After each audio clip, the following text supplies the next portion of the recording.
we're making steak peri-peri. Now, I marinate the skirt steak in a bright sauce of roasted Fresno chilies and bell peppers with vinegar and lime, then grill the meat, slice it up, and then serve it alongside some more peri-peri sauce. And I got so many things to do. I'm getting some garlic ready because I've got to put it in some dressing, and it's all over the board. But the key to this peri-peri sauce are these Fresno chilies. Now, there's a lot of different types of red chilies that are out there. Watch out, because you can get a couple of these little smokers right here, and one of these is like 4 of these. So don't let someone bring them home and go, oh, I got the peppers you needed. You're gonna blow everybody out of the water, although I do like those. So we got the peppers, the Fresno chilies, a red bell pepper. So just a little bit of oil into the oven. Could also do it over an open flame, but I think I get a better yield out of this. So, looking in there, fire looks good. In we go. Okay, there we go. Smash garlic into this. Why do I smash the garlic? If I were to put that really fine cut garlic into this, it's gonna burn up. It's gonna make these little bitter nuggets, and the onion's not even gonna be ready to go. Yes, this is not toothpaste, it is tomato paste that I am adding to some onions and garlic, and this is all coming together for a fantastic peri-peri sauce that, oh, wait till you try it. Going to marinate a skirt steak and then be a dipping sauce later, but I don't like the tomato paste, that part, so I'm just gonna cook it out here a little bit in these onions and a little bit of garlic. So we'll cook this down. Got some wild rice going there for a fantastic salad I'll tell you about in a little bit. Let that finish cooking. Now let's talk about the peppers. Now the peppers are the key part to this. Let's look at this. Fresno chilies, red bell pepper, roasted, a little bit of olive oil, and this is smoking hot. So what I want to do is get these out. These things are just cranking hot, and they're going to add so much flavor. Now let me get a knife I can work with here. But tell me, those are gorgeous, especially in the wood-fired oven. You get a little bit of that smoky flavor. And I think that the color really matters on this. So if you don't have the red Fresnos, you get some type of a red pepper in there just so you get this look, because that's part of the idea with the peri-peri, okay? So we'll drop this. Look at that multitasking. In with the peppers. The hot ones. Now we'll get downtown. We cooked out the tomato paste with the garlic and the onions. Some smoked paprika. There we go. In my style, I'm gonna add a little bit of heat to this and a little vinegar. Red chili flake. Let's get some white vinegar. There we go. Okay, some lime juice, of course. Now, I'm not gonna use all of this for the marinade. I'm gonna reserve some of it for a sauce. There we go. Salt and pepper. I think I got everybody in the pool. Okay. Now, key here. Give that a little pulse. Then grab some extra virgin olive oil and a little stream.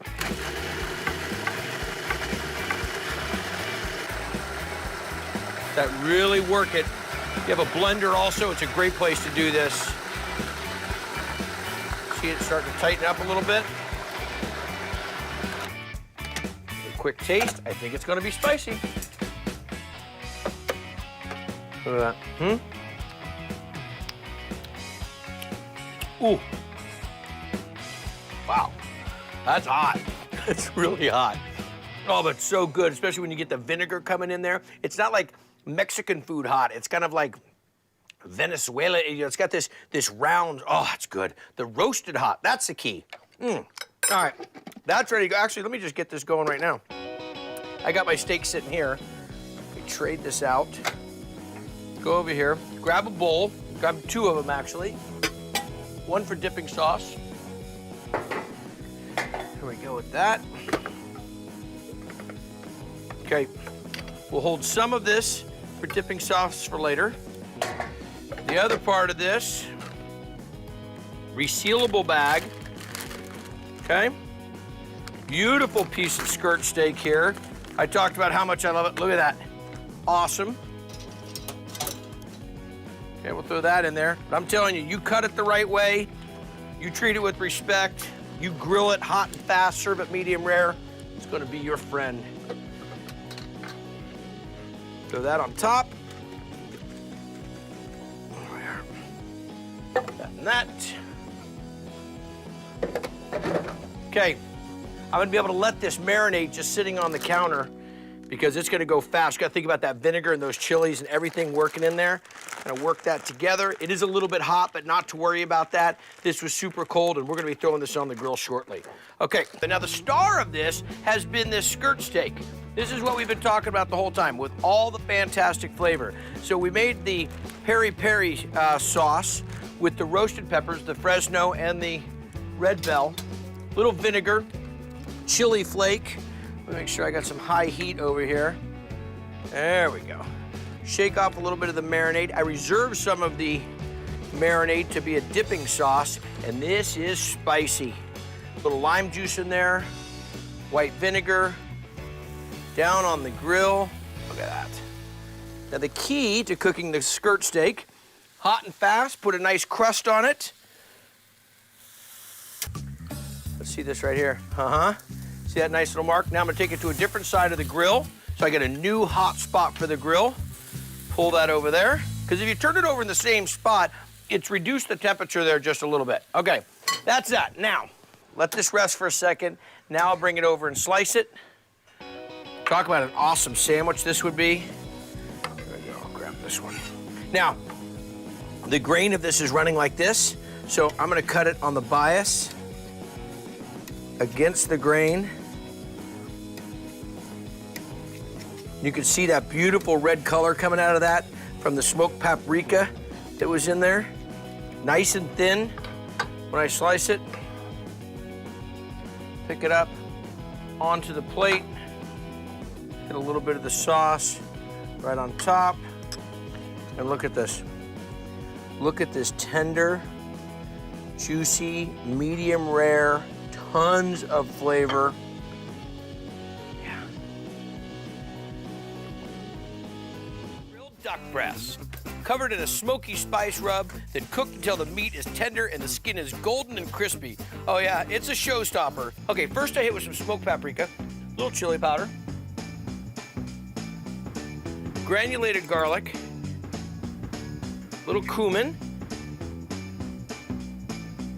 Chinese five spice. Man, you overdo this, it just blows the dish. You do it the right way and add just that tiny bit, you'll really enjoy it. Also, just a little bit of dry mustard, okay? Some salt and pepper. So there's the dry rub. Let's talk about the duck breast. So this is a really family-friendly and cook-friendly dish. Scoring the duck fat, of course, gives the opportunity for it to render the fat down, still keeping the skin on. A really nice, generous rub with a little bit of five spice in it. And cooking it on the grill, off the direct flame, so it has a chance to render down, feel the heat, covered with the cast iron. Perfect way to do it. Flip it over, let it finish cooking out, let it rest a little bit, slice it, medium rare, medium. It was outrageous. Now, everybody's got their feeling about duck. A lot of time it's been overcooked. A lot of time it's just been funky duck, okay? But this duck, you're in luck. Because what we did is we scored it, then made this fantastic dry rub, little five spice, cumin, salt, pepper, paprika. Ready? You want to check it out? And we did it on the grill. I didn't have a lid for the barbecue, so I just used the cast iron. But check this out. Rendered down fat, low and slow. See how that fat's cooked out? Just left me with the skin. Oh, yeah. That's good looking duck. Okay, we'll cover it back up. We'll let it continue to go. A little dome heat happening here. What do I got over here? Brussels sprouts, a little dry vermouth, some garlic, some onions, a little salt and pepper. Made the tinfoil pouch. It's Thanksgiving. We're cooking outside. I would like to try to put it all on the grill if I can. There we go. All right? So far, so good. Okay. Look at that. Rendered down. All you have to do is make sure that you don't go too hot on that flame, and when that fat's first starting to render down from that duck, you don't go too hot with the flame because it just sits there and all that duck fat comes up and burns the duck and it's terrible. So this right here, we've rendered it down, nice crusty skin, We got all kinds of great spices on it. We've got the 5-spice, we've got the garlic powder, the chili powder, the salt, the pepper, the duck fat, naturally basting the duck as we go. And are you ready? You wanna see it? Look at that. Tender, medium rare, beautiful duck, rendered down fat, little crispy skin on top. And when it goes low and slow like that, oh. The only thing I don't have to give thanks for is I only cooked 2 breasts. I need 20. Look at that. Pile it on, fan it out. Fantastic. Spicy cherry spare rib. Now I'm using a St. Louis style rib, which is different than a baby back, and I'll explain that in just a second. But look at those. And I need some mustard and some dry rub. Now I'm gonna make my own dry rub. A little cayenne, paprika, and cumin will do it.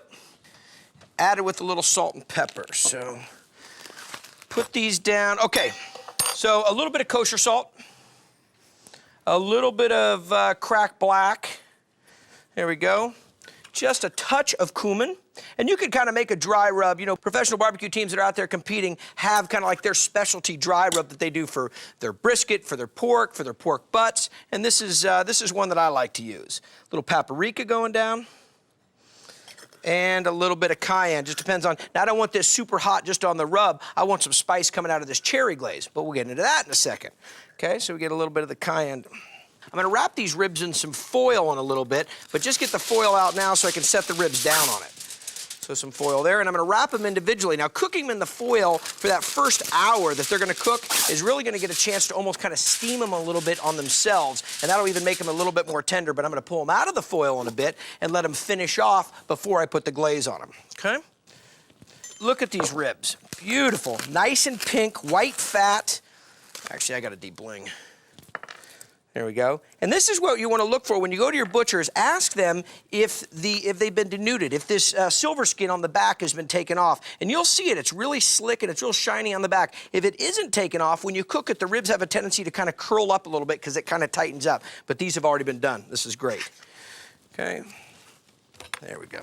Now, why do I use the St. Louis style rib? Well, the baby back is used in so many different applications. These, I think, are meatier. I think they take a little bit longer to cook. They can get a little bit tougher, but the flavor, that big bone in there, offers so much flavor all over this. Okay, some mustard. This is nice. It helps my dry rub stick a little bit, and it also imparts some flavor, a little bit of that vinegar. But just a little bit of a rub on this side, a little bit of rub on that side. I got things falling all over the place, especially when I have pork and mustard on my hands, I have things falling. Okay, a little bit on that side. See, just a slight amount to it, and then I'll take this dry rub, kind of mix it up, and by hand, sprinkle a little bit on here. And this we're gonna wanna actually rub into, if there's a little crevice between the fat and the bone, we're gonna wanna hit that area, okay?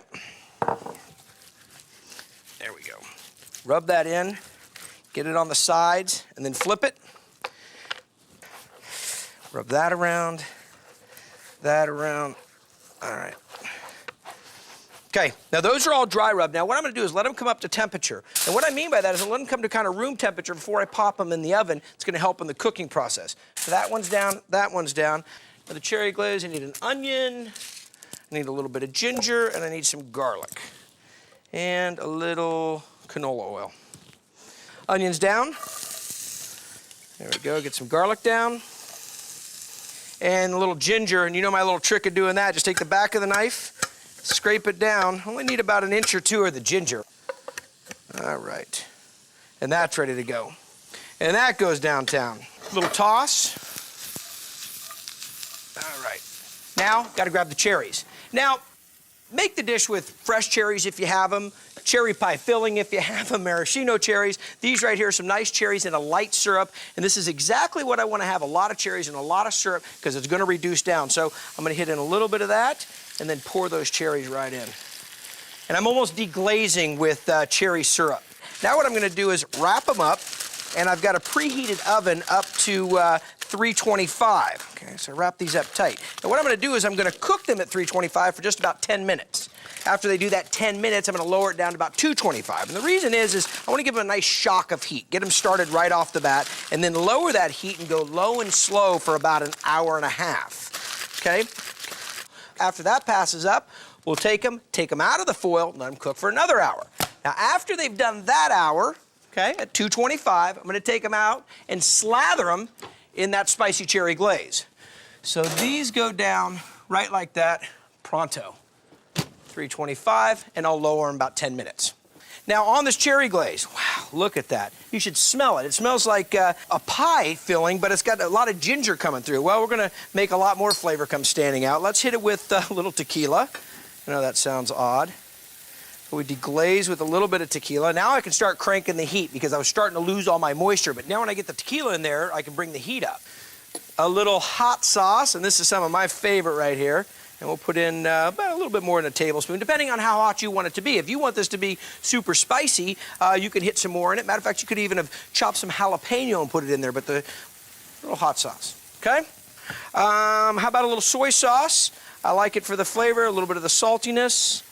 Okay, about a tablespoon of that. When you think of sweet and sour, when you think of spicy, sweet, sour, this is gonna be part of the sour piece, a little sherry vinegar. Okay. There we go. And I'm gonna put just a touch of sesame oil. And sesame oil is one of those things, add half of what you think you need, and then if you think you need more later, put some in. But sesame oil has such a strong flavor, I just wanna put in just a touch. All right. A lot of big flavor coming out of this now. First went in at 325 wrapped in tin foil. Spent about 10 minutes, okay? And these are some St. Louis style ribs I did a dry rub on. Then I took them, lowered them down to 225, and let them hang out for about another hour, hour and a half. Then took them out, unwrapped them, and let them finish for about another hour.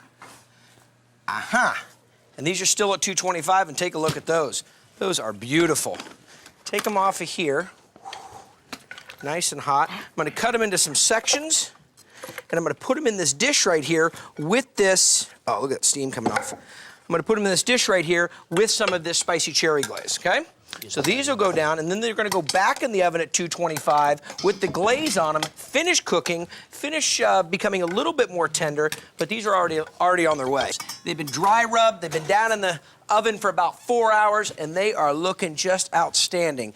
I'll put these up here and let them cool down a little bit. Wow, look at that. Let's make this rub that we're gonna put on the chops, okay? The cast of characters.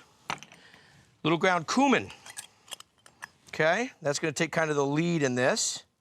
So a little bit of cumin. Just a touch of paprika. A lot of time when I'm making rubs, like for blackening spice, paprika takes the big lead. This is just gonna get a touch, some nice color coming out of this. There we go. And believe it or not, the whole thing of cayenne, no, I'm just kidding, just a touch of cayenne. There we go. And some salt, okay?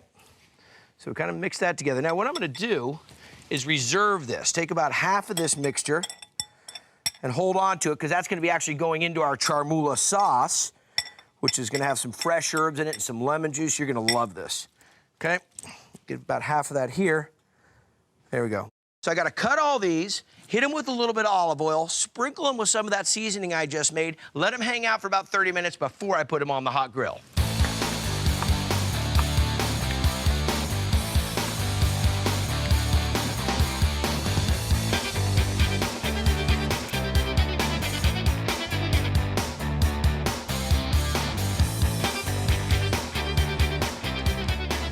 You know, when you're battering something, you're doing some Parmesan chicken, you have the dry hand, wet hand. Well, I have the dry hand, lamb hand.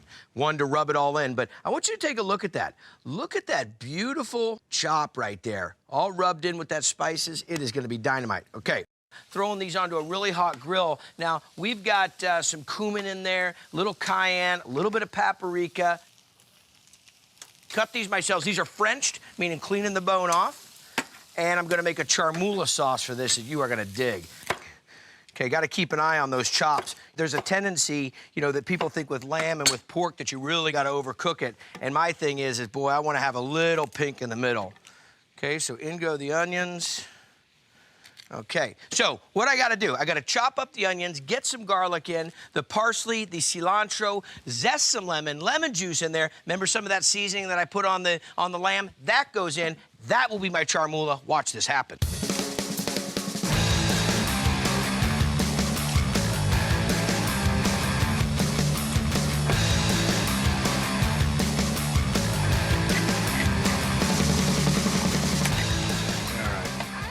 taste on this. Primo. Not too much salt, that's the key. All right, that's ready to go. Let's see, I got my hash working. Take a look at these chops.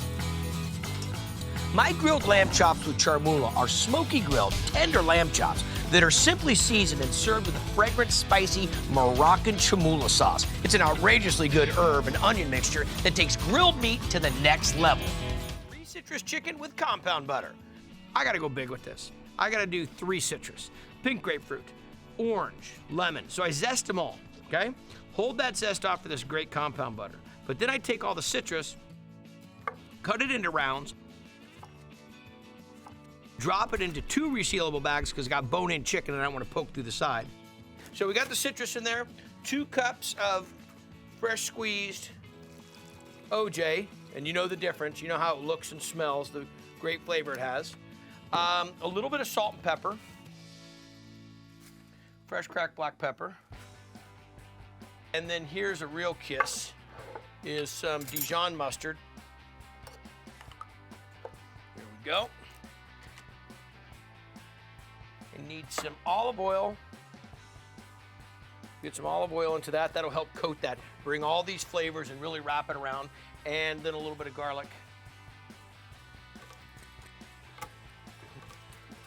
A little rough chop. Okay.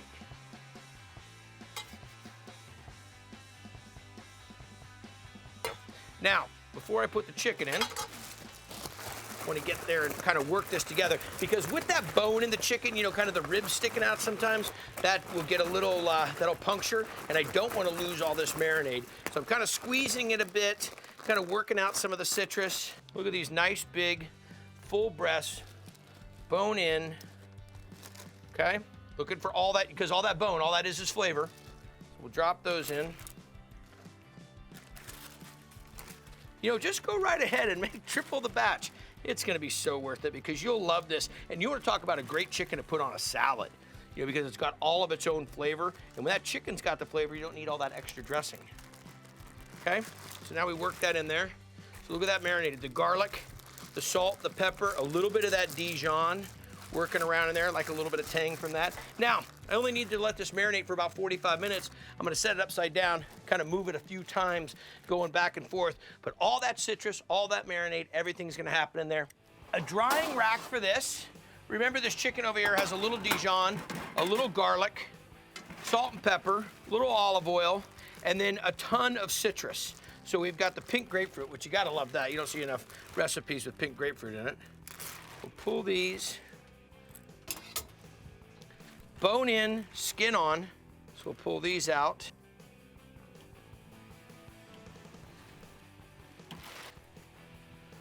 A little touch of some salt and pepper. And a really hot grill. Now, let's say that you want to do this during the holidays, or you're doing it in the winter time, or you're not in California and it's not sunny. What can you do with this? You could sear these off in a pan, because we're going to actually finish them in the oven. We're not going to wait for them just to all finish right here, because we're going to be popping that compound butter on them. So we'll go down, skin side first. Nice hot coals. Look at that.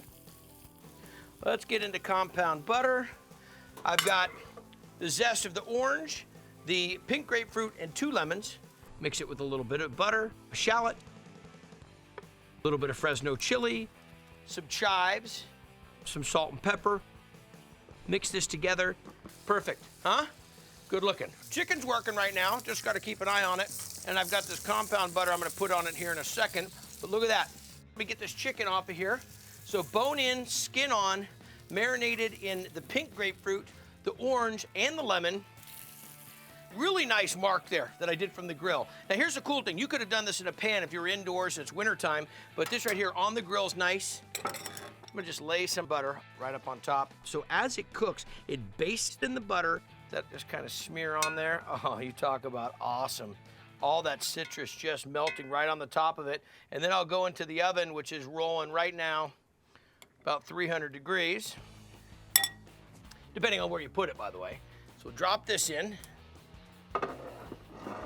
Okay, let that go in there. We'll let that finish off, so you could be finishing that at your oven, just going underneath 300 degrees. Check this out. We're talking comfort food. We're talking a really smoking hot pan too. Coming over, coming hot. Look at that. Marinated 3 citrus chicken. We got some orange zest, some pink grapefruit zest, and some lemon zest, all cut down into a compound butter with a little Fresno chili, and I'm talking about fantastic flavor. I marinated it in the juice, as well as Dijon mustard, hit it on the grill, finished it in the oven. Spot on. Bring this over. Eeny, meeny, miny. I like that one, okay? Bone in,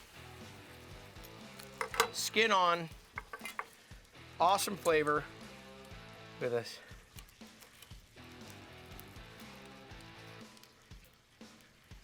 Just pulled off the bone a little bit there. That's too hot to get the rest of it off the bone. Okay? I got a plate. So I'll take this, put it right up on top. And then I reserved some of the compound butter that I didn't use on the chicken to just put it right here to just lay a little bit right on top. Like that. Tender chicken. Super citrus. Lots of flavor. That's my comfort food. What do you think, huh? Pork chop smothered in brie. So, Mom, here's what we're gonna start with. Get a little bit of salt. We're gonna make a brine. Get a little apple cider vinegar. We got some sweetness, and that's about good. Thank you. We'll get a little cracked black pepper.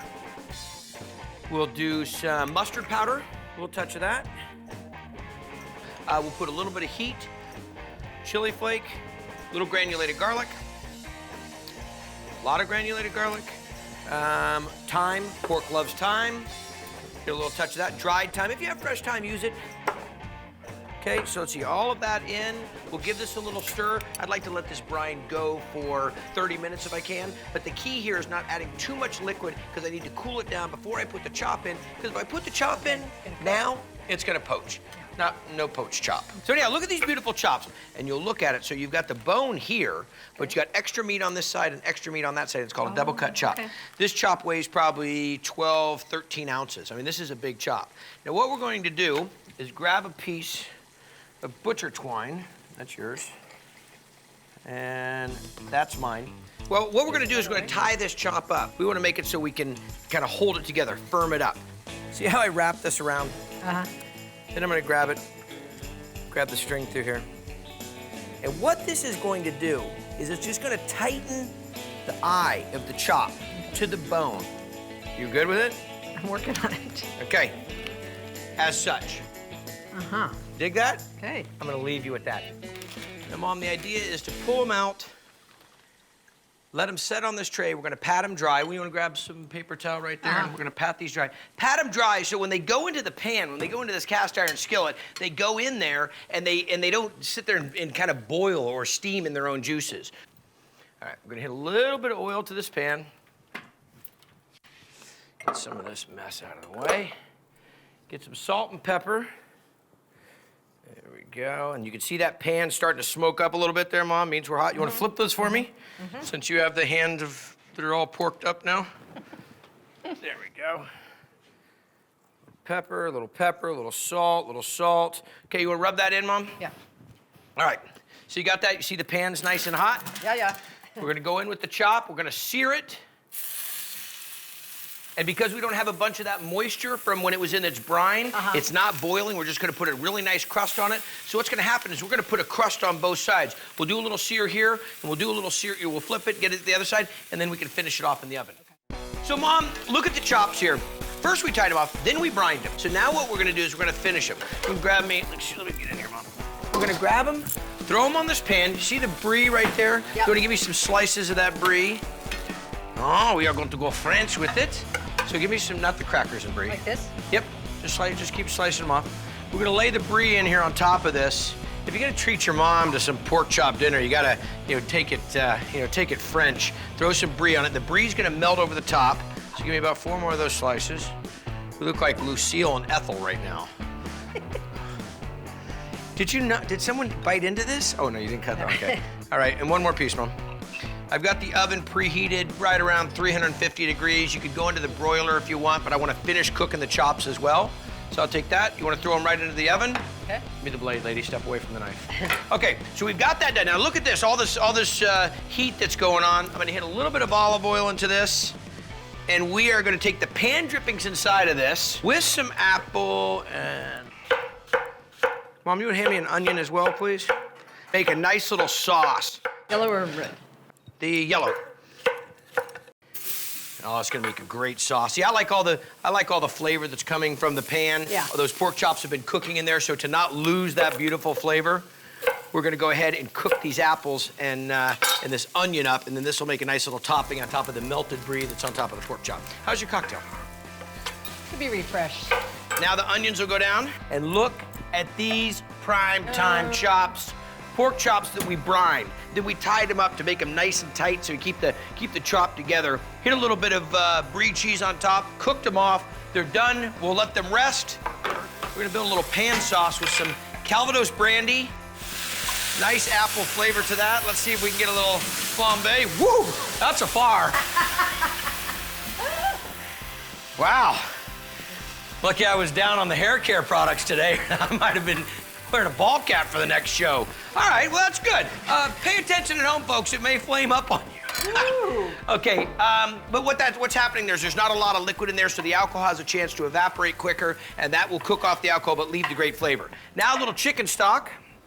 Huh? What do you think of that? You didn't know the grand finale was coming.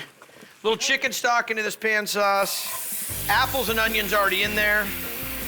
There we go. Stir that around a bit, let it reduce, and we're gonna put that over the top of the chops, mounting a little bit butter to this sauce. Mom, if you wanna go ahead, if that's mixed, just kinda lay it right, just pour that right in the middle there. Let that continue to work. Bring the chops over, the melted brie, you can see the rind of the brie there. Right on. That looks beautiful, Mom. Okay. Chop fromage, a little bit of that pan juice there as well. Is it Tuesday? Okay, watch out, Mom, coming over here with some of this apple mix. Yum. Right on top. Go ahead and cut into one of those chops. Tell me what you think, Mom. Smells so good. Really good.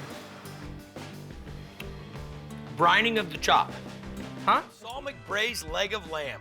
So pressure cooker, you know it's one of my favorite utensils to use, and I've got this screaming hot stove out here, but you don't need a really hot stove. All you need is a pressure cooker that can handle everything. So get some heat going, little bit of olive oil, and let's talk about leg of lamb. It's nice and trim, not too much fat on it. Liberal with the salt and pepper, fresh cracked black pepper. Drop those in. Lamb's got a nice sear to it. To the other side. Now, I had this fantastic leg of lamb that I had the butcher go and break down for me. What I had him do is take it and just really nicely, he just opened it up, took the leg out, gave me all the meat, trimmed a little bit of the fat, and that's what's taking place over here. As I got this leg of lamb that I've been searing off. Look at that. Look at the nice caramelization and crunch. I couldn't fit the bone in there. I mean, I'm going to fit the bone in there, but I couldn't really get the roast on it. So throw it in the oven, regular oven, wood-fired oven, doesn't matter. Okay, now we get into this balsamic-braised, little bit of jalapeno. We're gonna go with a nice rough cut. All these veggies, because we're gonna strain this out later. Red bell pepper. The real key is coming up here in just a second, and that's gonna be the balsamic. Go. Put onion.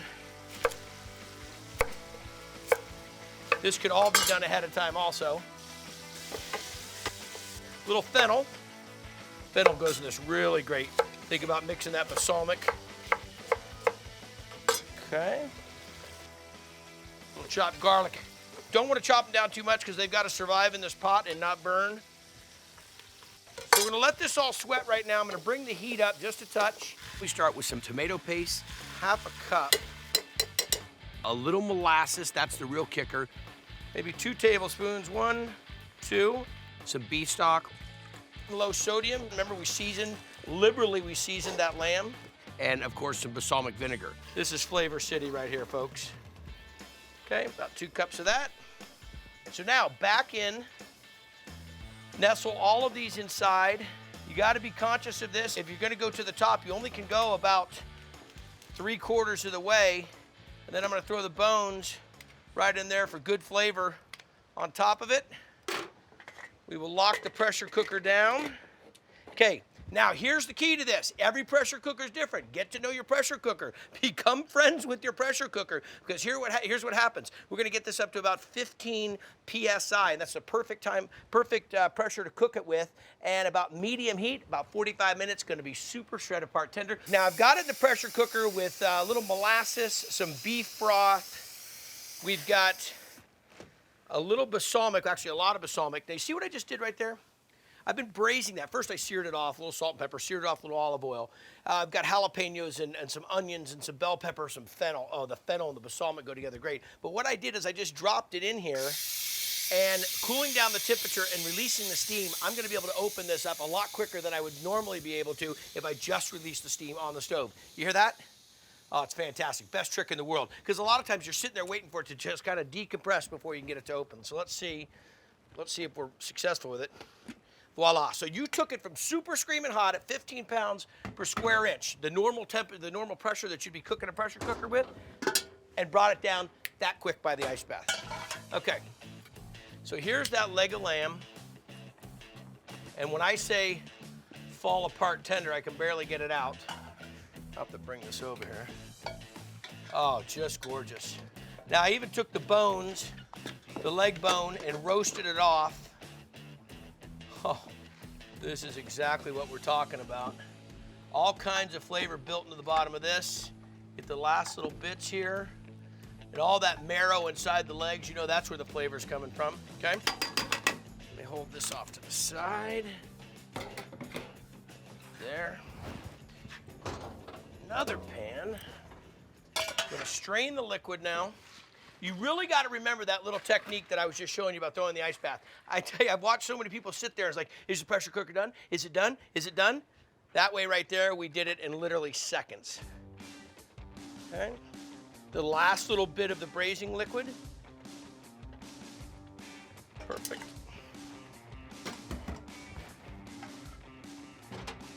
And back onto the stove. Okay. Look at that. Spoon that right over the top. You've got, I'm telling you, talk about tender lamb. I mean, it's just fork fall apart. And you know that everybody's got their traditions and what they like. Our family, we just can't stick with one. Oh, we'll do a couple of the basics, but I got to tell you something. Just the way that this is looking right now, this might make it to next year's menu. All right, let's give this a little taste. All right. Okay. There's also a touch of nutmeg in there. But look at this. When you get this leg of lamb that's just that, I mean, it looks like pulled pork. Huh? That's winter lamb dinner. Turkey leg confit. Seared until crispy, then cooked low and slow in duck fat with herbs and aromatics. Now what I have here is copious amounts of duck fat, which if you don't have duck fat, don't worry about that. Get yourself a little chicken schmaltz, a little pork fat, any flavorful fat that you like to work with. And you know what, if you don't have that, you can even get yourself into just some canola oil and just let the turkey do the talking. Turkey talk. Here, guys, big bite. Okay, so the pan's nice and hot now. Check out these turkey legs. What I did is just hit them with a little salt and pepper and let them sit in this bag overnight, pull out some of the moisture, and that's gonna be really helpful to get that texture that I'm looking for. Have you had duck confit? Do you understand the whole concept of it? Well, let me throw these in here. There we go. And I'm just gonna kind of put a little crust on these, and as I do, I will tell you the story about duck confit. When you really think about the concept of back in France and no refrigeration, and you know, there's rumors of how it started with Napoleon and how they were trying to feed the troops and transporting food. And the idea here of cooking the duck in its own fat with herbs and spices, but then letting that layer of fat seal the top of it. It was kind of like the original seal meal. You know, that sealed the top of it, kept the oxygen out, and it didn't spoil. It could last forever.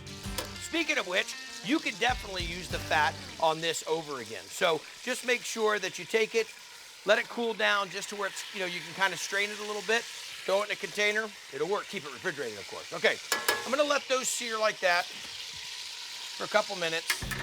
I was just getting some of the peel here. I know it's a little bit noisy, but work with me. So I'm just getting, this is gonna be some awesome flavor. We know that all those oils inside of the orange and the lemon really give a lot of flavor. So this is just what we're looking here. I have a pan here that I'm just gonna drop them in. There's a little bit of heat on that, just so I can expedite this a little bit. But I really want to get them in this fat. There we go. Okay.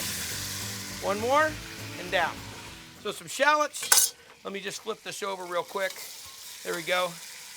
Nice little color on that. And now I can go ahead and drop my shallots in. Right in the mix.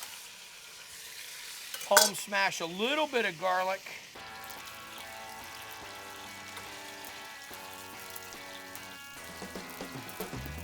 How about a little star anise? So we'll just give a little touch, maybe 2 pieces. A cinnamon stick. Of course, we gotta have a little clove, not too much. I hate when clove is overdone. I say some fennel. And let's get some thyme and some rosemary. All that flavor in the stem is just gonna work out outrageous. So let's these sit in here, kind of bloom a little bit. Move that turkey leg around. And I didn't chop that garlic, by the way, because I want to make sure that that garlic doesn't burn. We wedge that one. You see how I crossed these legs over? And don't worry if they don't fit exactly. Okay. There we go. Now, drop in the lemon and orange peel. So far, so good. Now, if you only had a little bit of duck fat, that would be great. We did the beginning with the duck fat. Now you can hit another type of oil. But, as I said, I've got some duck fat. So we're just gonna lay this over on top. And all I'm gonna do is cover this. A little bit more duck fat. I'm just gonna cover it. And I'm gonna let it simmer here on the stove. Up to the point where it gets simmering. Not gonna stir it, not gonna mess with it. And then I'm gonna put the lid on it. There, just, look at that, just enough. Now, well, actually, see, I got a little piece that's sticking over the top there. Don't worry about that. I can add a little bit of canola oil just to make sure, because everybody's got to be submerged. That's the program. Okay? Look at that, right like that. And we're not frying this. So this isn't getting up to a really high temp. We're just dropping this in, let it do its work. All right, now look at this. Look at this turkey leg confit. And it started out, well, with this grand idea that I was going to make turkey leg confit, but it ended up going a little too long. Came out dark like this. I thought, uh-oh, it's not going to be good. And it was fantastic. It was the #1 thing of that year's Thanksgiving.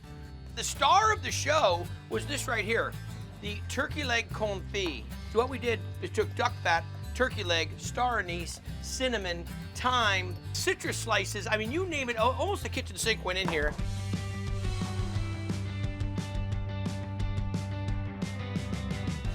Now the sausage, andouille sausage, smoked sausage, two Louisiana staples, and look at how I've cooked them down.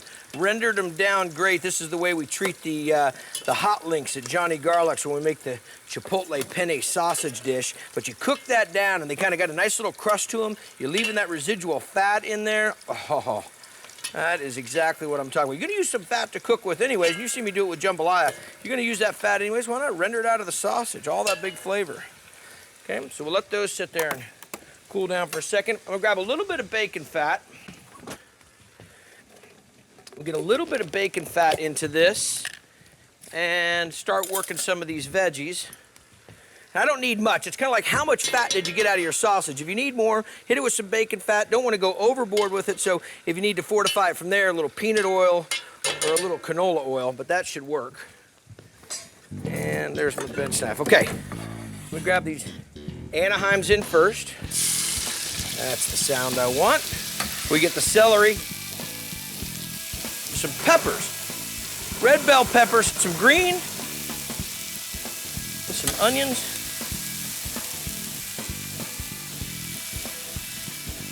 So what I'm gonna do is get these in, and I'm gonna actually add my flour right into this and let this roux develop as I cook down these veggies, okay?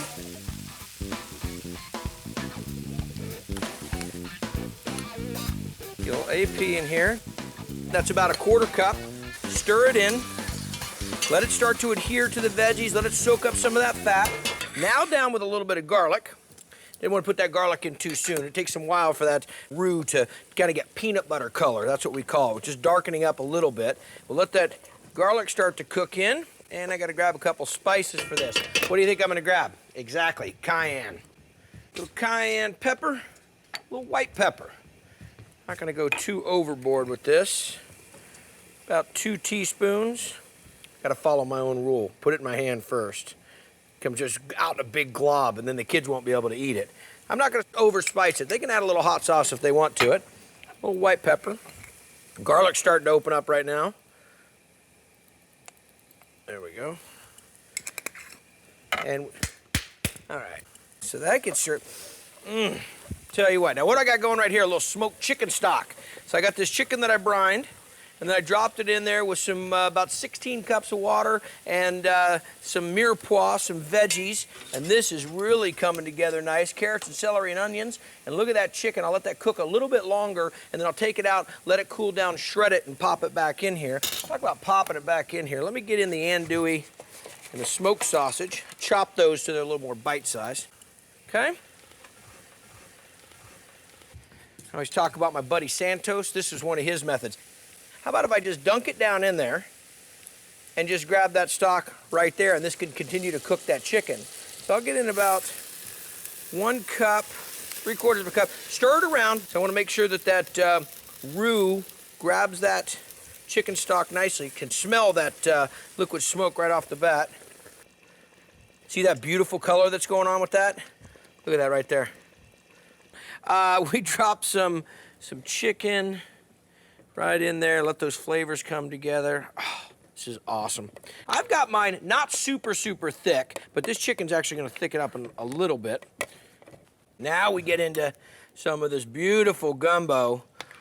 Look at that. Nice peanut-colored roux that we made with the flour.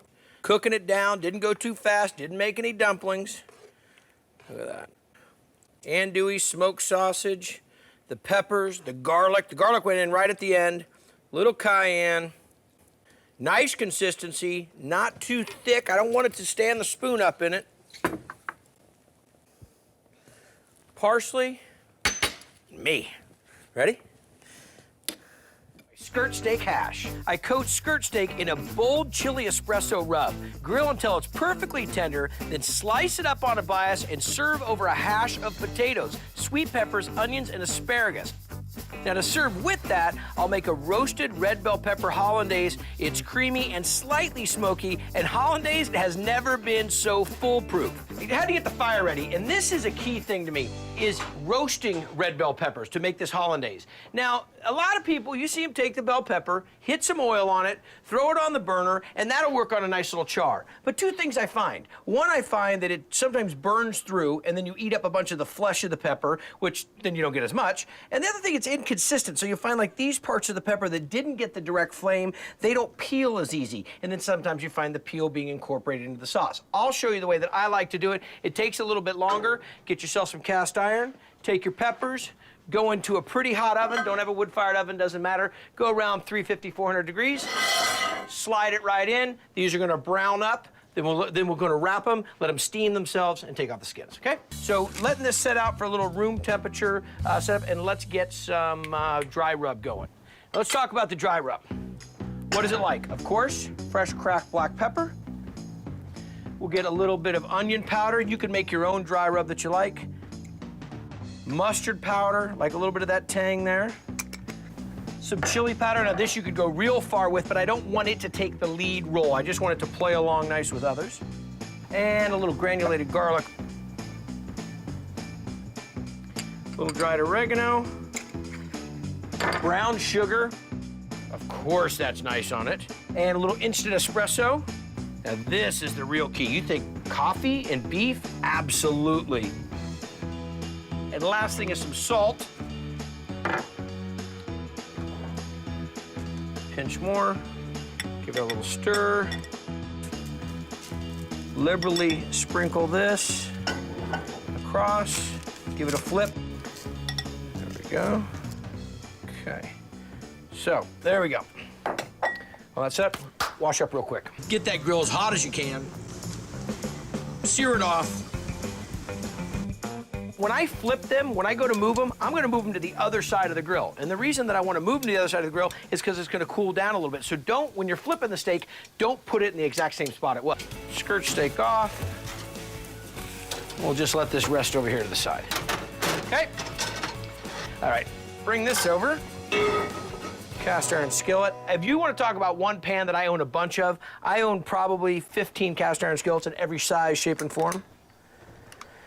Takes a little longer to heat up, but talk about nice, round, even heat, and you can do anything with it. You can take it camping, you can put it right in the fire. You can take it, the wood-fired oven does it all. You can fry in it, you name it. Okay, let's talk about what I'm gonna do with it.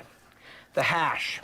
I'm a big fan of hash. I mean, corned beef hash, when I go to a restaurant for breakfast, is a go-to. And the first thing I say is, do you make it, is it in a can or not? So if they make it, they gotta make it with the right principles. And that's how I did this dish. Small dice on the potato, small dice on the veg, a little oil liberally into this pan. There's gonna be a lot going on in here. Start dropping these in, see if we're hot. Okay, gotta make sure that we're hot. There we go. I'm not gonna spend a bunch of time chasing these little ends of the potato around. There we go. Give it a little stir. Here's the key. Coat this with some oil and don't mess with it. Now, if you've got a lot of potatoes going on in here, here's one of my recommendations. Put a cover on it. Let some of that steam help cook through those potatoes. But what we want to have happen here is we want this hash, we want the potato to actually have form and actually have color and not just get all mushed up because you're moving around too much. Okay? We'll touch of S&P. Season as we go, you right? There you go. Okay. Last but not least, let me get this onion in here. Hash doesn't get enough respect at dinner time. You look at where hash came from. Well, it came from the idea that you'd had dinner and you have all these leftovers. What worked great? Anything. I mean, maybe not throwing the pasta in there, but trust me, you had squash, throw it in there. You got potatoes, throw it in there. You know you've got some onions and everything left over or laying around, get those in there as well. But the great thing is the protein. You might have some leftover prime rib that's a little dried out. It's perfect. It can all go in hash, and hash can go to dinner. Look at that. And now with some red bell pepper and some green bell pepper. So look at that. Nice peppers and onions. You know how to make hollandaise. I'm gonna kind of make speed hollandaise here. Well, I usually do this by hand, but I'm trying to be real efficient with it. Okay, last one. This isn't going good. This one is gonna go by hand. Okay, so watch. Lightly with my hands. Let it go, roll it back and forth, hope it doesn't break. It's all over my bling. Oh, that's gnarly. Okay, there we go. All right. Okay, into the blender. Doesn't have to be a super high-powered one, but we'll dump that in. Pinch of some salt. Touch of the paprika. And I like mine a little bit spicier. A little extra on the cayenne. There you go. Little look away there, just make sure no one's paying attention. People see you put that much pepper in there, they get all freaked out, and then it's already gonna be hot. Just to, oh look, pretty bird, and then that's when you hit it. Okay, put that out of the way. Give this a stir. See how I'm not stirring it a bunch when it comes to the hash? See how I'm throwing it on the floor? See how I'm not stirring it a bunch? Just letting it flip over so I can get that nice crust like that. That's what I'm looking for. And I still got to put garlic in there, but I'm not putting it in yet because the peppers are still so firm, they haven't had a chance to sweat yet, that if I put the garlic in, there's a chance it can burn. Okay, back to this. All right, so everything's in here. Now, last thing I need is a little bit of lemon juice.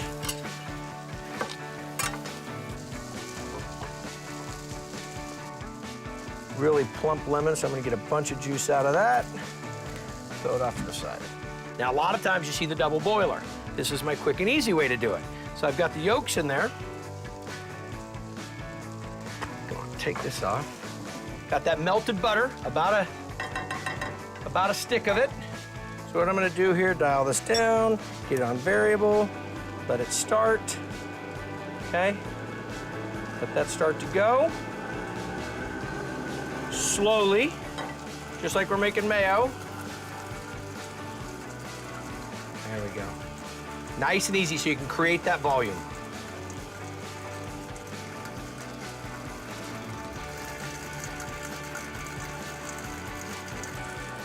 You hold your arm up in the air like this long.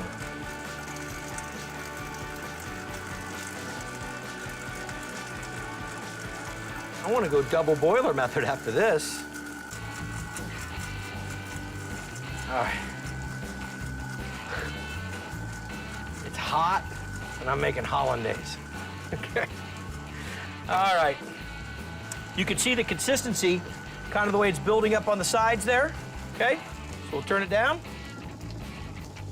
Kick it off. Look at that, nice and thick. Okay.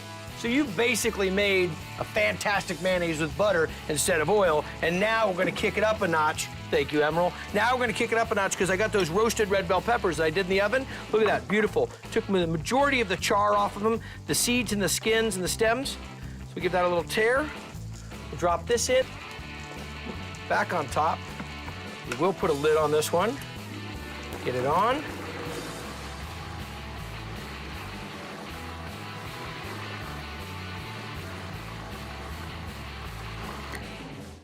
Okay, now, go in. Nice big chunks of garlic in. Add that into it. Huh? Not breakfast skirt steak. This is skirt steak hash for dinner. Uh-huh, that's what I'm talking about. So I got some beautiful hash in here. Lay that skirt steak on top. Awesome, and it's all for dinner. Some grilled asparagus that also get mixed into this. Fantastic, a little olive oil, salt, and pepper. Let's look at this, red bell pepper, green bell pepper, the asparagus, the garlic, the onions, all of that. Now we'll grab some of the skirt steak that has the nice marinade on it, or the nice dry rub that I put there. We'll get some avocado on top of that. Little green onion. Now, we talked about elevating the flavor. The roasted red bell pepper hollandaise, look at this, when it goes right on.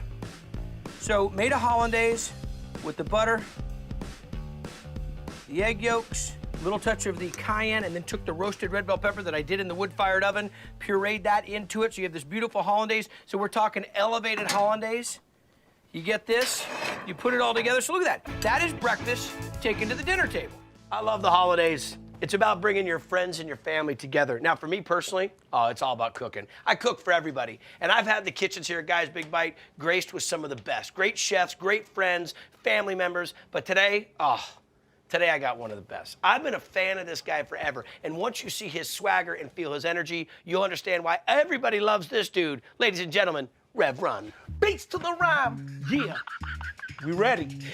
We've got a huge menu, some of our favorites, one of Rev's favorites, starting off with a roasted beef tenderloin, nice and tender, topped off with my habanero butter. I mean, you can't beat that. So are you a big filet person? Are you a big steak fan? Steak fan? Love. Anything you don't like to eat?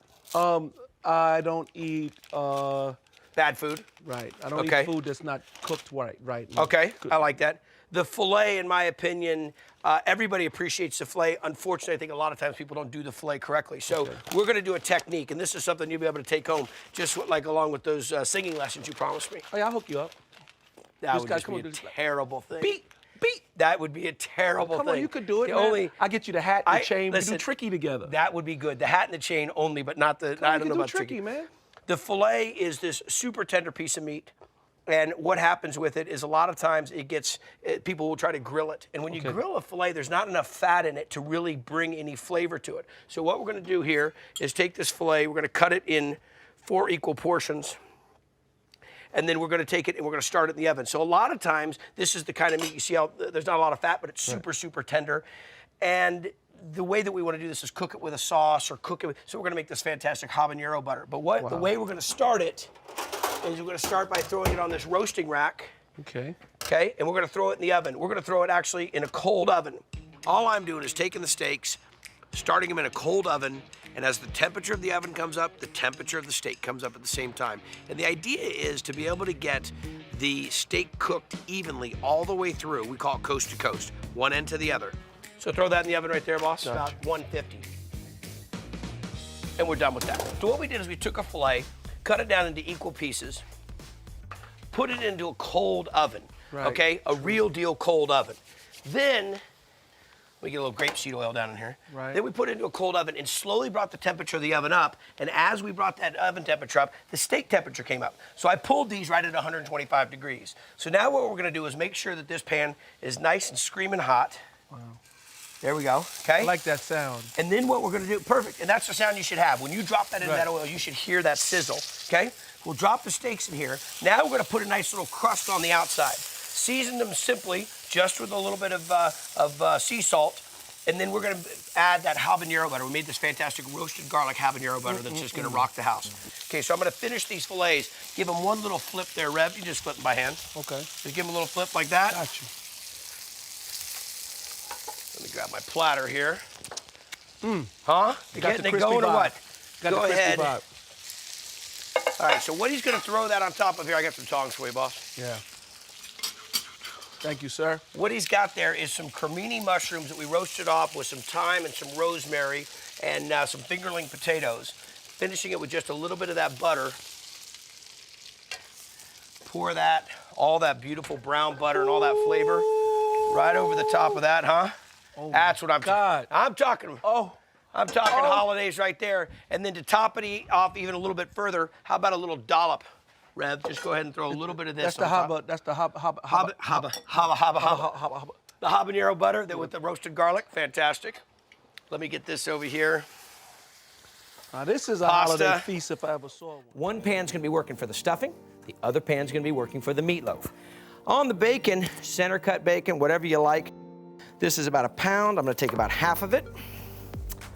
Give it a nice little dice, and don't go too fast on this. I've got the pan down on low because I don't want to burn the bacon. I just want to let it slowly render down because I'm going to use some of the fat from this bacon when I actually go ahead and cook some of the other ingredients for the stuffing.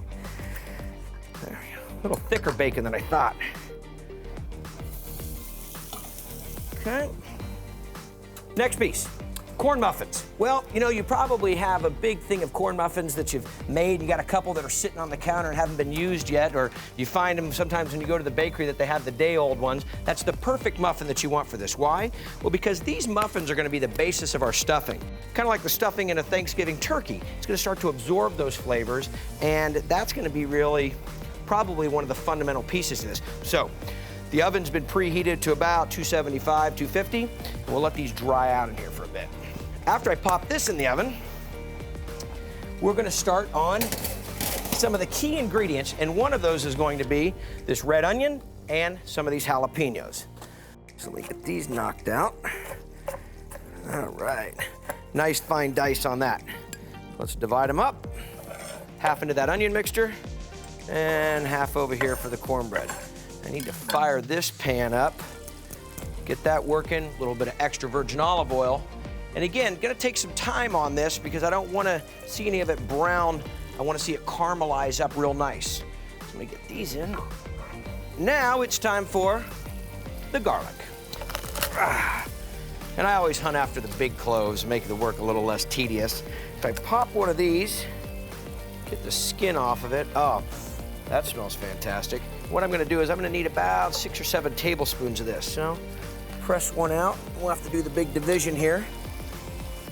Slice it off. Finishing up these beautiful bell peppers here and into this pan. Now what I've used is I've taken this bacon and cooked it down, and I've got some of the rendered fat from that, and that's gonna help me actually cook the red bells, some of this diced jalapeno, and I need to take about 1/3 of this garlic and add this to the dish as well.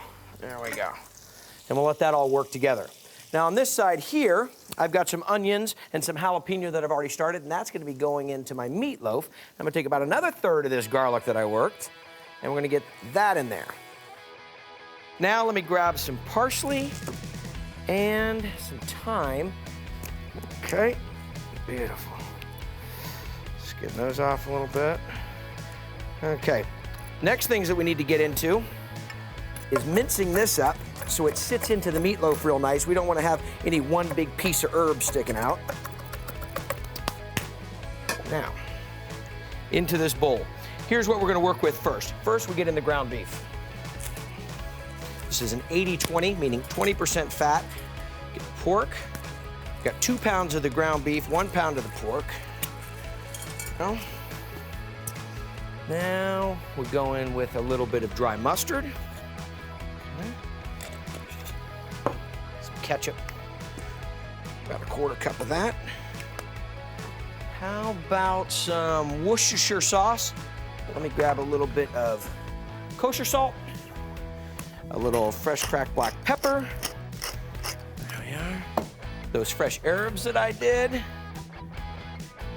gonna crack 2 eggs and mix these up. And remember, we were letting the veg, the peppers and the onions and the garlic take a little time to mellow out over here. We don't want to put them in too hot, because if they go in too hot, they can actually start to cook some of that egg and some of the meat before we even get started. You can smell those peppers and onions right off the bat.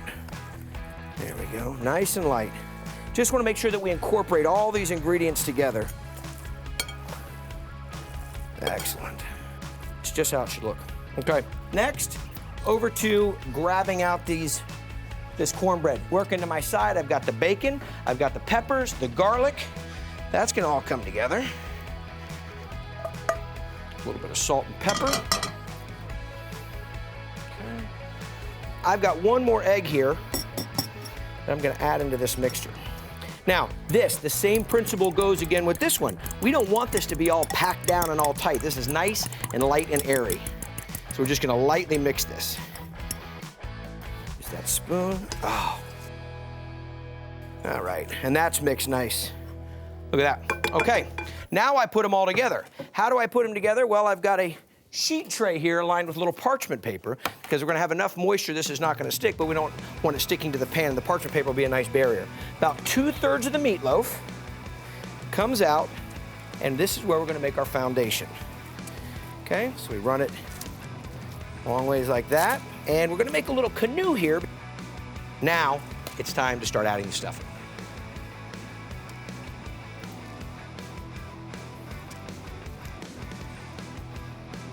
Look at that. Who wouldn't even know that it's got stuffing cornbread in it? I'm gonna pop this in the oven for about 1.5 hours at 350 degrees. We wanna check the temperature, make sure we're going in the right direction, and then also top it. So let's see where we're at. Yep, right about 140, 145, perfect. Now on top of this, we're gonna hit it with a little sliced cheddar cheese. Now we didn't do this right at the beginning because the cheese would have all melted off. So we get a little bit of this cheddar cheese draped over the side of it. This cheese is gonna be a real nice accompaniment and really feed the eyes first. Great. Back into the oven for about another 5 minutes. There we are. Oh, it smells incredible. Oh, look at that. Look at that. It smells even better than it looks. Well, probably grab a plate.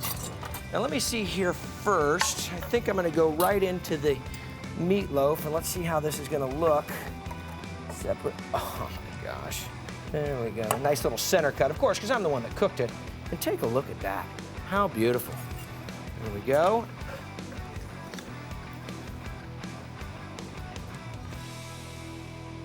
Pimento cheese stuffed burger on a toasted brioche bun, stacked high with a fried heirloom tomato, homemade ranch dressing, crispy bacon, and a cabbage slaw.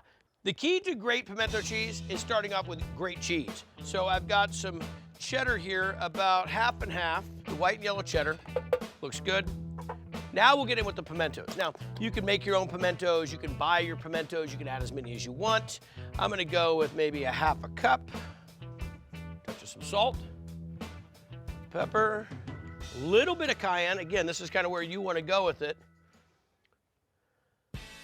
Cream cheese.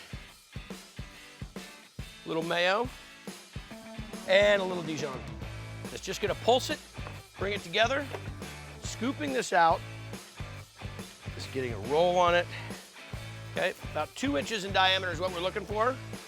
Give it a little twist, right like that, voila, okay? Take this, lay it down in the fridge, and while I'm in the fridge, a little buttermilk. Little dill, let's get into this. Little buttermilk, some sour cream, little mayo. Now, before I bring in the spices, let me grab a little bit of sugar.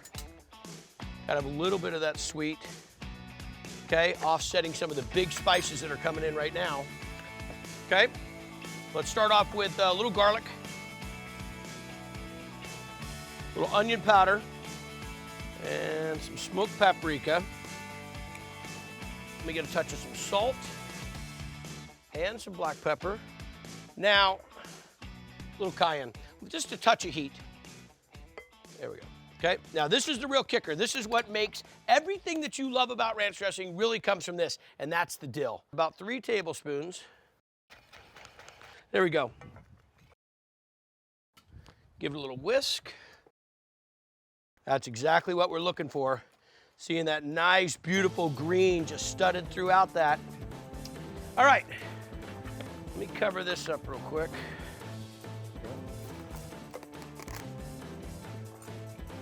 Okay, this goes down in the fridge. So here's the next piece. We're gonna talk about green tomatoes, fried green tomatoes. It's something you see in the South everywhere you go, but I couldn't find any green ones. So, well, I just went with a really nice, firm heirloom tomato. But nonetheless, it's gonna be fantastic. So putting it into a dredge here, first start off with a little flour with a little granulated garlic. Then went into a little buttermilk and egg with a little salt and pepper, and then some fine cornmeal here with a little salt and pepper. Set this aside, just gonna get set that down, unwrap it. So what I'm gonna do first is I'm gonna make 4 burgers, but 8 patties. So the first thing I'm gonna do is cut that in half, dividing that equally into 4, okay? Now I'll just divide this one, that one. Now everybody's got kind of an equal amount, right? Here's what we do. Take the patty, not pressing it too hard. Nice patty, firm edges. Doing this ahead of time. See this little move that I'm doing here with my thumb? Check this out. So I take the patty, and then I'm bringing my thumb in to really establish the edge. So I'm not having this little flimsy edge where it's kind of just tapering off, and those are the ones when you cook them and they just kind of end up falling into the fire. Okay, here we go. So there's one done. Here we go, we'll grab some of the pimento cheese. Might be a little bit heavy. There we go. Drop it right in the center. Now, bring in the other one over, right on top, mirroring it. Gonna give it a little pinch, bring in the meat together, and then back to that same little technique that I just did, where I'm gonna come and establish the edge again. So really brought them together, really formed them together, kind of pushed it, and then straight across. It's even in the middle. Drop the burger. Now, normally when you've seen Guy's Big Bite, I'm pressing burgers. You go to Guy's Burger Joint on Carnival Cruise Line, I'm pressing burgers. You go to Guy's Vegas, I'm pressing burgers. But when it comes to a stuffed burger, we're gonna treat it nice and delicate so we don't break it open, so we don't lose all the surprise inside. Not overcrowding it. 4 would be the max I'd wanna do. Simply just a little bit of salt. And then when I flip it, I'll season the other side. Now we'll go ahead. There we go, those are the bubbles that I'm looking for. Again, don't crowd it. You're gonna drop that oil temperature. Now we're gonna talk about the buns. Nice brioche bun. Everybody's still conscious about eating all those carbs and eating the bread and so forth. I'll tell you what, when you're gonna do it right. Now I've got some roasted garlic butter here. Just gonna brush that on. Now let's talk about bacon. So here's the method. Take the bacon and just shingle it a little bit, okay? And we're gonna go from a cold pan, cold bacon, throw it in the oven, and we're gonna get those nice, uniform, evenly cooked pieces of bacon that we love that we find in restaurants. Okay, so this goes, lay it down. So here's the game plan. Take this, pop it in the oven, should be about 350. It'll give us beautiful bacon. And this, just as a little homage to my mom in North Carolina, that's where she was raised. Make a quick little slaw here, some nice vinegar. Just wilt this thinly sliced cabbage down. If I tried to sit here and cook this on the stovetop, by the time I cooked all the way through, I would have a 1/4 inch on both sides of just crunchy beef. The idea to cook it all the way through to really get that great flavor, we want to go ahead and finish it in the oven. So I finished it in the wood fire oven, finish it in your oven at 350. Either way, you're good to go. So we'll build a burger, little thin sliced onion on the bottom. Now, it's leaking a little bit of the pimento cheese. Fantastic, it shows you it's done. But this looks like mine right here. Lay that up on top. A little unripe heirloom tomatoes, that goes on top. Let's get some of the ranch dressing on top of that. Nice pieces of bacon, we'll throw that up on top. A little bit of that quick pickled slaw that I did. Look at that thing, huh? right, let's cut into this thing and take a look at it. Nice brioche bun going right through. Tell me that's not the cover of a magazine. Here we go.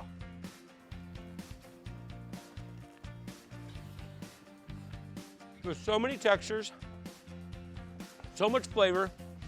Dry rub and put it all over that chicken. Pop the chicken down onto the beer, throw it in the oven, and let it crisp up and get nice and juicy. Okay.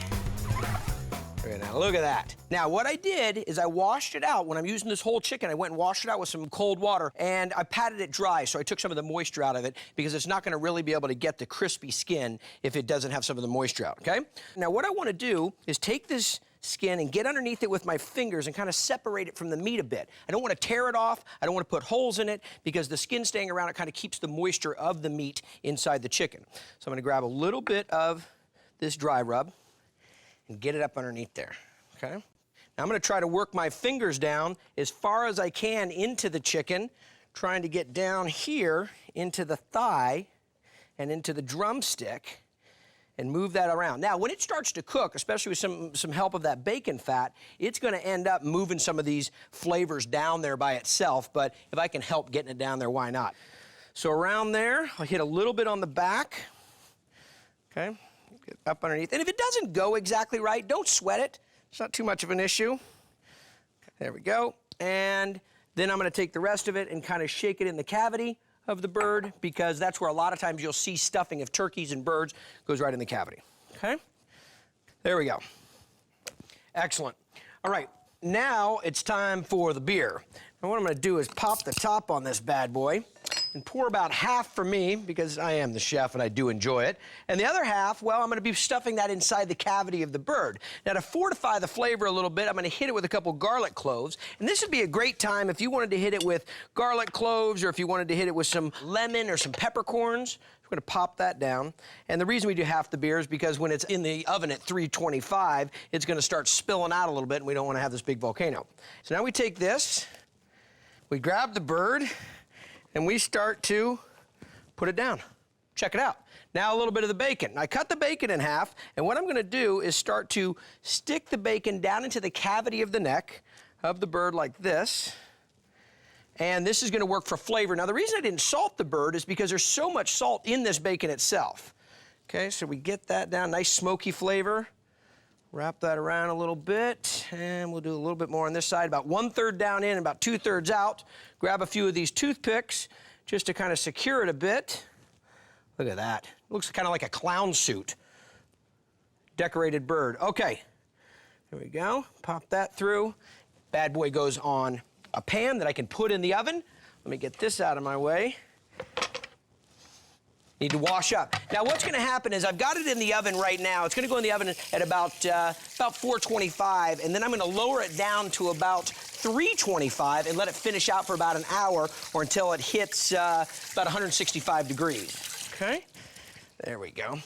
Now what I love about this is like a vertical roast. You know, a lot of times you go into a restaurant and you see that chicken on the rotisserie going around. Well, what happens is it cooks evenly all the way around the chicken. You know, a lot of times when you've seen cooking a chicken in a pan in the oven, that it gets kind of like that soggy side. Well, this vertical roast that we got going right here is gonna keep that from happening.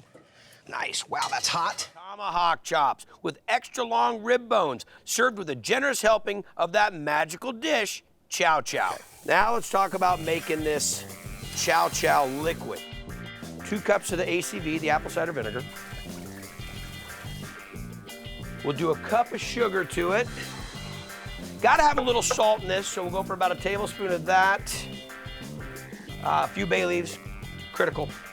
Let me get some heat on this, so let this start to dissolve. And we want it a little bit warm. Okay, now let's get in some turmeric. Gotta throw a little color to this. Little celery seed. The mustard powder and some mustard seed, both about a tablespoon. And a little mustard seed, okay? Now what's gonna go inside of here? Well, after this starts to come to a simmer, we'll be dropping in. Well, let me grab them. Hang on a second here. Let me grab them. What do you think? I'm thinking, well, definitely the green tomatoes. So about a pound of the green tomatoes, and that's pretty good. We're in California, of course, we're gonna have some tomatillos, part of the nightshade family, the gooseberry family, okay? Also, red bell pepper, I think a little Vidalia onion, and then my favorite, not everybody does this one, my favorite is the green cabbage. Okay.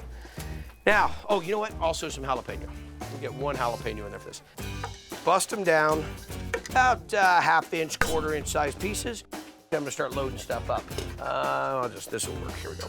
Let's go in first with the green tomatoes into the brining liquid, or into this poaching liquid. In go the tomatillos. Look at these bad boys. That you don't see every day in a chow chow. Red bell pepper, awesome color into that. Sweet onion in there. Of course, me, I like mine a little bit spicier. I get a little jalapeno. Now let's get into the cabbage. Similar to how we cut an onion, take the cabbage.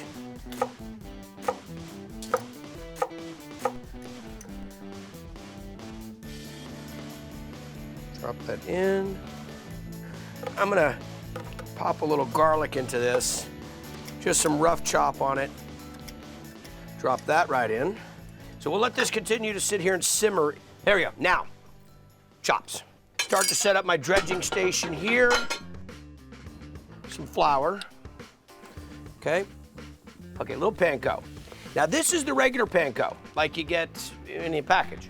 But I always keep some panko around that I take and grind up, because the regular panko can be just a little thick on the outside, and I want a little more texture that's closer to the meat, so I grind up a little panko. If you don't have that, don't worry about it. If you just have regular panko, but I mean, we throw it in the food processor, you can make it happen. Okay, so let me season that first with a little salt and pepper, okay? Now, over to this, let me get a little granulated garlic and a little granulated onion to season my flour. Okay, there we go. And I'm also gonna throw a touch of S&P in there. Mix that up, okay? A little half and half hanging out. Put that in, and we'll get a couple eggs.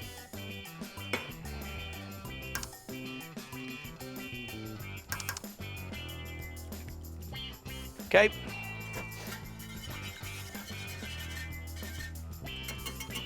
Excellent. Now let's go over to the chop. Am I ready? Boom, boom, boom. Great. Pounding the tomahawk chops. That's a tomahawk bone-in chop. It creates a little wider surface, so it gives you a chance to have more crunchiness, and it's a presentation that nobody will forget. No one's seen a chop that looks like that. Okay? So kind of pushing out as I go, and not stabbing through it. We don't want to have big, thick sides and real thin sides. Using my plastic. That's it. And that's a pounded out chop. I've taken these beautiful pork chops and I'm dredging them here in a little seasoned flour. Then we'll go into some egg wash, and this is all coming together for Chowchow. Say it, Chowchow. This is this fantastic mixture that I made and already put in the fridge. And look at that chop. Is that gorgeous or what? I'm gonna let this one set up here for a second. That helps. You give it 5-10 minutes. Let that coating kind of soak into the meat. So when you start to fry it, when you do the shallow fry like we're gonna do, it holds on a lot better. Okay, so the oil, right around 350 degrees. Now we'll drop the chop. Okay, had some time, let that adhere. Check our oil. I just give it a little dip test. There we go. We're not going crazy when it drops in. And nice and easy. Only one at a time, folks. Okay, and try to get that bone down in there if you can. That we'd like to have down in there so it's not this big raw bone. And we'll let this thing start to go.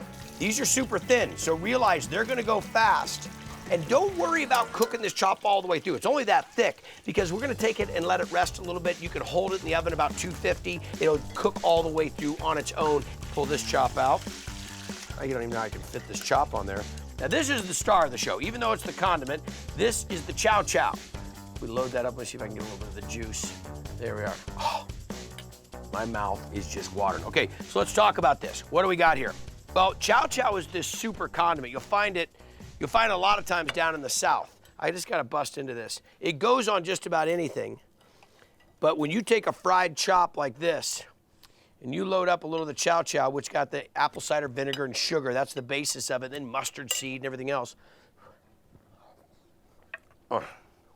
Salty, crunchy, with sour, sweet. Bacon wrapped tenderloin roast. What I got is some plastic wrap out there. There's the tenderloin, and here's some bacon. You take that, start laying the bacon down. I'm gonna go over here and season the tenderloin. A little kosher salt. By the way, I've never got the story. How did you pick Ferndale? I don't remember. That's compelling TV. Yeah. All right, little cracked black pepper, some kosher salt on this beautiful tenderloin. The great thing about the tenderloin is the yield is huge. Besides taking off a little bit of fat, Dad, or a little bit of silver skin, this thing's ready to rock and roll. Now what we're gonna do with it is it's rolled around in the salt and pepper. Now check this out, Dad. I'm gonna drop this right in here. There's not a lot of fat in the tenderloin, so we're gonna fortify it with the fat. What were you calling it the other day, larding? Larding. Okay, so what we're gonna do here is get this rolled over once. See how my dad overlapped each piece of the bacon? That's so when the bacon starts to shrivel up, when it starts to cook and render down the fat, it's not gonna be a bunch of separated pieces. We roll this up, look at that, gorgeous. Now here's where it starts to get weird. It's gonna get weird, man. I'm gonna roll it back over this plastic wrap, Dad. And the idea behind this is the bacon's cool now, the tenderloin's cool, but I want it to get really cold because I wanna make sure that that bacon adheres to the tenderloin. This is compelling. He is on the edge. Oh, he smiled a little bit there. All right, Dad. I like this. So you take this, you throw that in the fridge. Now I've got my cast iron skillet cranking. I'm dropping just a bit of oil just to kind of get things started. And what I'm gonna do is take it seam side down. That's where the bacon all kind of met. Drop it right in. Gonna sear both sides or all the way around it and then pop it in the oven, 375 degrees for, I don't know, say, till it's 125 degrees inside. Nice medium rare, let it rest a little bit. All right, Dad, look at this. The star of the show. Oh, beautiful. I know, don't kick the oven door with your foot. I know. It's your door. I know the rule. You do it now. So check this out now. What we've got here is the tenderloin wrapped in the bacon.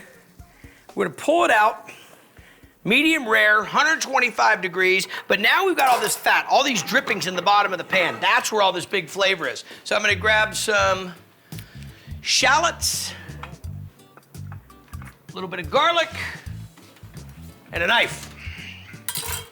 Okay? We'll get the shallot in first. Let me position myself here. Dad, as soon as you think you got enough of those ready to go, you can go ahead and start dropping them in the oil. Okay? So you get a little bit of shallot. Peel off that skin. If you think that that's gonna be tough, just take it a little bit further. Don't put in that skin that's gonna be really tough. It'll never cook down the right way. Okay? Here we go. In the shallot, pan's not quite hot enough. We'll add a little bit more heat to it. Same thing with a little bit of garlic. But you should smell the flavor coming out of this pan. There we go, now it's starting to open up. Now this is what's gonna make this sauce really unique. Some peppercorns, some green peppercorns to be sure about that. So what's a green peppercorn? Well, it's a black peppercorn that didn't have a chance to turn into a black peppercorn because it's been brined. So we're gonna take some of these. You'll see that fat starting to work those shallots and the garlic, all that flavor on the bottom of the pan. So we get some of these peppercorns in there. Let those start to open up. While that happens, a little whiskey. Where are you wandering to? Wash my hands. Good 3 sinks. Okay, this is all happened. Now this is the real key here. We're gonna deglaze the bottom of this. In with a little whiskey, a little Jack. See if that burns off. There we go. So a little bit of that dynamite sauce, the peppercorn sauce we made there. I'm gonna slide you out of the way. Grab a pair of tongs, and look at this. We took this tenderloin, salt and pepper, wrapped it in bacon, cooked it in the cast iron first, just put a nice sear on it, then put it in the oven, 375 degrees, and tell me that is not a beautiful medium rare to medium. And the bacon to go with it. There we are. Another one. Pops, you doing good? Yeah, we're great. Okay, so let me give you a little serving here. See that? Finish off the oven. You can almost guarantee to get the temperature you want. And then we finish it here with some of the green peppercorn sauce. Put a little beef stock in there to kind of carry it along so it wasn't all cream. You hiding these from me? No, take it. You were hiding them. Take it. All right, what do you think? Get a little bite, tell me what you think. Just cutting into it right now. Dill fried chicken. Guy has a tasting room up in Healdsburg, and you gotta come up and try what he makes. He and his family, his sons are involved, his wife's involved. He works out in the fields all the time. Cheers. Finally get him in the kitchen. You're a fried chicken fan? Love it. You can't not be a fried chicken fan. So a little bit of buttermilk. Fried chicken's gotta have a lot of flavor. It's not just about the crust on the outside. When I see people just take a piece of chicken and dredge it in some flour and do a little batter or whatever and fry it up, I'm like, whoa, you're missing a phenomenal canvas of flavor. All these are key players. Buttermilk, the brine of a pickle, garlic, onion, salt, pepper, a little dill, you know, plays in well with this. And then to finish it off, just a little of your favorite hot sauce. Now we're gonna let this brine up to 24 hours, but if we can get a good 2 to 4 hours on this, we're good to go. Have the butcher break it down for you. If not, what we've got here is a whole chicken, about a 3-pounder, and cut it into 10 pieces. So that basically means you got a leg, a thigh, a drumstick, take the back out, and then take the breast and cut that into 2 pieces. Just so everybody's about uniform size so we have some even cooking. Drumsticks, and a piece of breast, and I wish the chicken had 5 wings. Okay. Go there. And this is gonna take some time, so we'll let this brine actually in the fridge. Now the fried chicken, I actually had some pickle juice, and you should always save that pickle juice. That flavor is just so fantastic. And don't worry, the chicken's not gonna taste like a pickle. Righteous, okay. Little cornmeal for some texture. About 4 to 1 on this. Smoked paprika, little onion powder. This can kind of go wherever you want to go with it. If you want to really bring up the heat on it, you could drop some ancho. There's some granulated garlic, a little mustard powder. Okay. And a little fresh cracked black pepper. Gotta take the bling off because we're gonna get into this right now. Okay, mix this up. My key here is, the one thing that I want people to follow is that once they get the chicken dredged, once they get it dredged, they let it rest. Let that batter really get a hold of that chicken. Okay, but check this out. Drop it in with a wet hand. You know this routine, right? I've showed you enough times. But that dill salt guy that we're gonna make, fresh dill, salt and pepper, that's it. And you let that dill just soak right into that salt. The flavor's fantastic. Now cover this up. Fresh dill, yeah? Fresh dill is the key, buddy. Okay, cover this up, pat it with the dry hand, and really make sure that you pat it down. This is always a great one for Ryder, for the kids. Really pat it on there, nice and thick, no wet spots. Drop it, we're gonna let it rest for about 30 minutes before we fry it. The temperature of the chicken will come up, it'll fry nice, be golden brown. And it's binding during that 30 minutes. Okay, so the chicken's here, it's drying out, soaking up the breading that we're gonna do, but I gotta do something first. I gotta make a little dill salt to put on this chicken as soon as it gets done frying.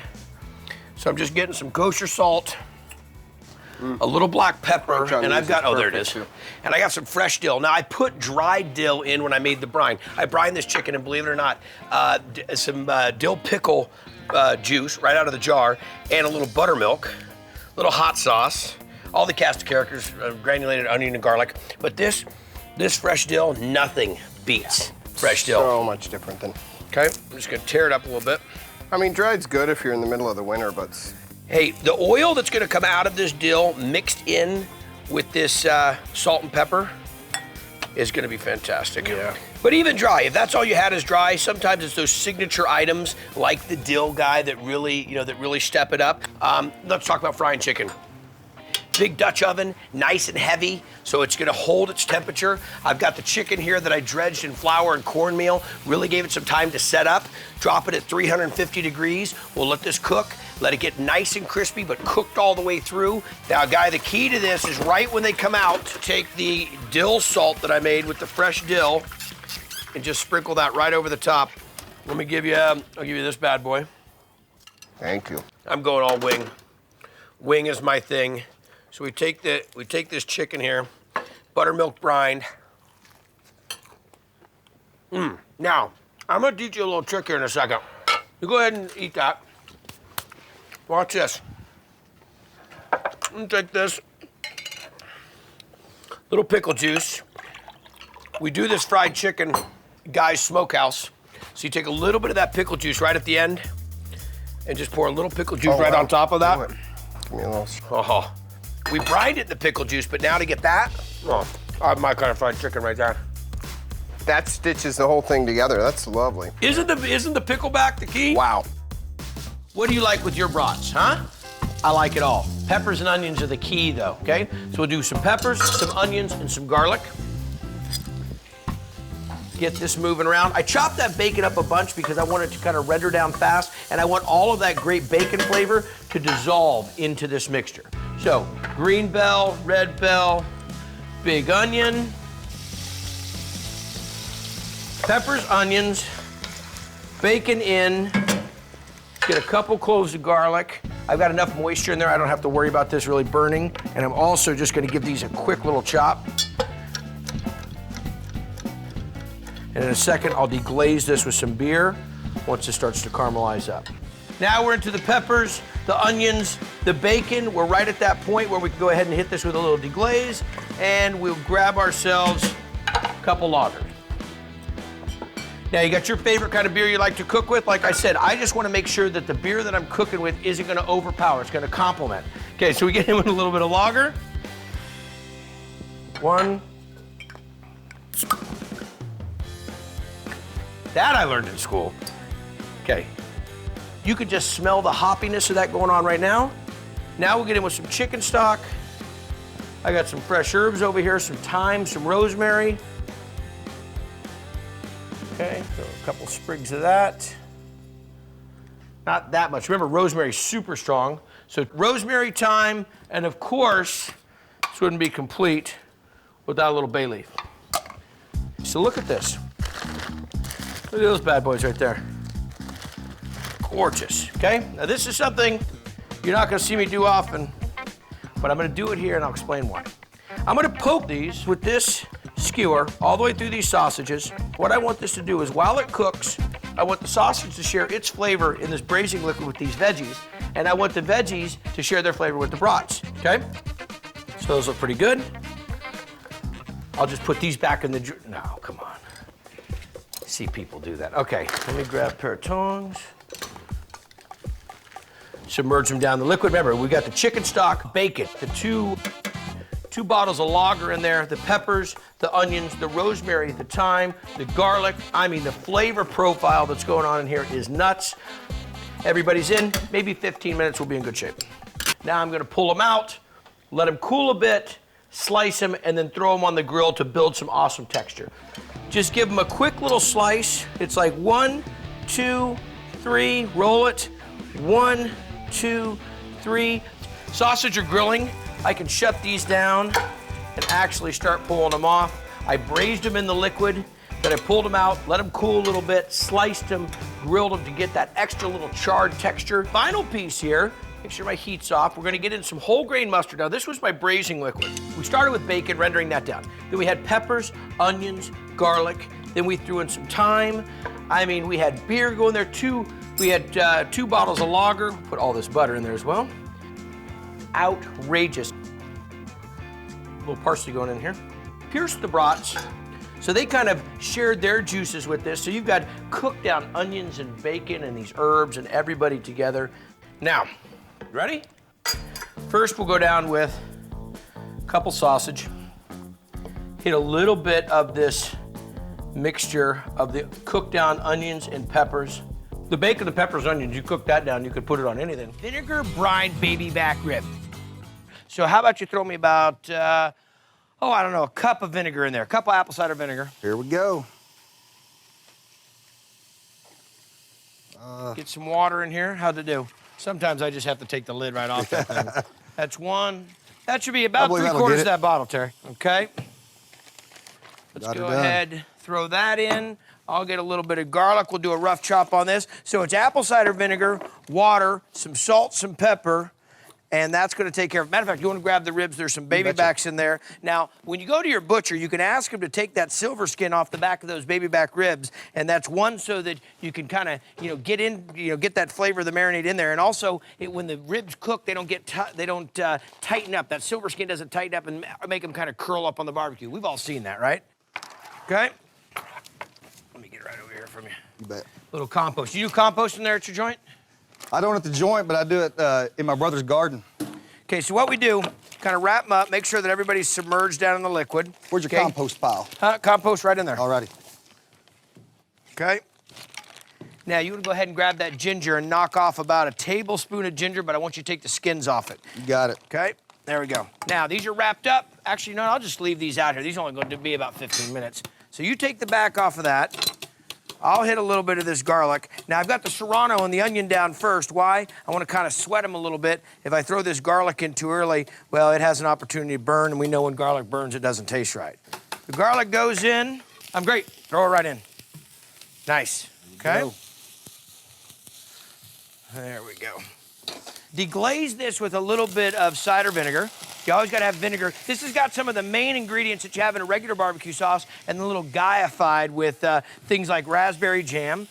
So we'll put a little bit of that down. Get a couple cups of these raspberries in. Hey, Terry, you wanna grab the corn out? Let's go ahead and start getting this on. Sure thing. We'll get some raspberries down. A couple tablespoons of molasses, because that's, again, a barbecue sauce. A little bit of chipotle peppers. In some adobo sauce. So the smoked jalapeno pepper in some of the spicy vinegar tomato sauce that goes with it. So now I'm gonna take these ribs, shake them off a little bit. I'm gonna put a little char on them indoors, okay? Then what's gonna happen, put them in this pan with a little beer and some onion and some garlic, tent it and throw it in the oven and let it go kinda, well, I won't call it low and slow, but I'll let it kinda go for a while. And check that out. Now I grilled them on top here, and now I'm gonna hit them with a little bit of this, I'm gonna hit them with a little bit of this barbecue sauce, but let me find a spoon. So we got some raspberry preserves, we got some vinegar, and then we've got some frozen raspberries. So we got all those great flavors, raspberry, and then the chipotle pepper that has got a little of the adobo to it. Look at that, there's some molasses, all the key components that you need to good barbecue sauce. Okay, 300 degrees, about an hour and a half. There we go. A serving of some ribs. Now check this out. These are a brined rib that we did with some vinegar and then hit them with, you're gonna love the barbecue sauce, a little chipotle pepper and some raspberry preserve. Cooked until tender and then finished on the grill with a red wine barbecue glaze. You're working the mirepoix, a little olive oil right there. I've got the short ribs, a little salt and pepper. Let me borrow that for a second, thanks. I'm gonna put down a bit of oil. Awesome. Gee, some oil in there for you. Thank you, brother. Seasoned on this side. I'm gonna roll them, season the other side. This is kind of like beef short rib Tetris. Yeah, this is like short rib palooza. There you go. If I was much higher on the sides, like if I was in there, you wouldn't be able to sear the short ribs. They'd start to steam each other. But because this is low, this is cast iron, and it's smoking hot, it'll work. Okay, G. Yeah. So you look at the cut that he put on that. These could be big pieces if you wanted, but this is gonna cook down even faster. He'll drop a little salt in that. Look at that nice crust that we're building right there. Rendering that fat down. So now it's cooking in its own fat. And I'm going all of the sides of the short rib. And look at the crust. Now this goes into the mirepoix. So drop the short ribs in, making sure everybody's got a space. We'll drop this all down. Now believe it or not, we're gonna be using this stock out of the pressure cooker later, so I'm even gonna dump this in. Okay? This is where things are gonna get a little wild. Take a little red wine, deglaze this pan. Watch out. I'll pour the rest. How much wine do you think I should put in this? Let's go There hard. you go, yeah, it's Let's a go whole, hard. it's a whole bottle. Deglazing the bottom of this. Okay, now we go in with the deglazed pan. Okay, we good? I'm gonna go in with some thyme and some sage. Drop this in. CG here, I just about have them covered, but I'm gonna grab a little of that chicken stock from you, excuse me. Okay, just a little bit more to where I'm about 3/4. Kind of like when we're braising something, just about that amount. So this is gonna start going. Gee, now here's how I have to do my pot. I have to spin this thing around. Quinoa's finished. I have to spin this thing around and find my mark. See this here? Right. See where that scratch is? Oh, wow, and that that's crazy. scratch is? Huh? It's the But see, oh, here's the thing. I gotta end up at the points. My man. Yes, sir. Killing me. All right, spin that around. Now this is the part, G, that gets everybody confused. Okay. Is they say, and I'm gonna show it so everybody can see what's going on. So you see right here where it says caution. We're gonna run it, and you'll see that it starts to build the steam, If it goes too high, yes, it will start to release on itself through this valve. But don't worry about that. You'll be able to get it. Right around medium is where I keep it. This is gonna run for about 45 minutes. Okay? Wow. Crazy. Dude, All I'm right. still crazy about it. I mean, like short ribs is like 3.5, 4 hours.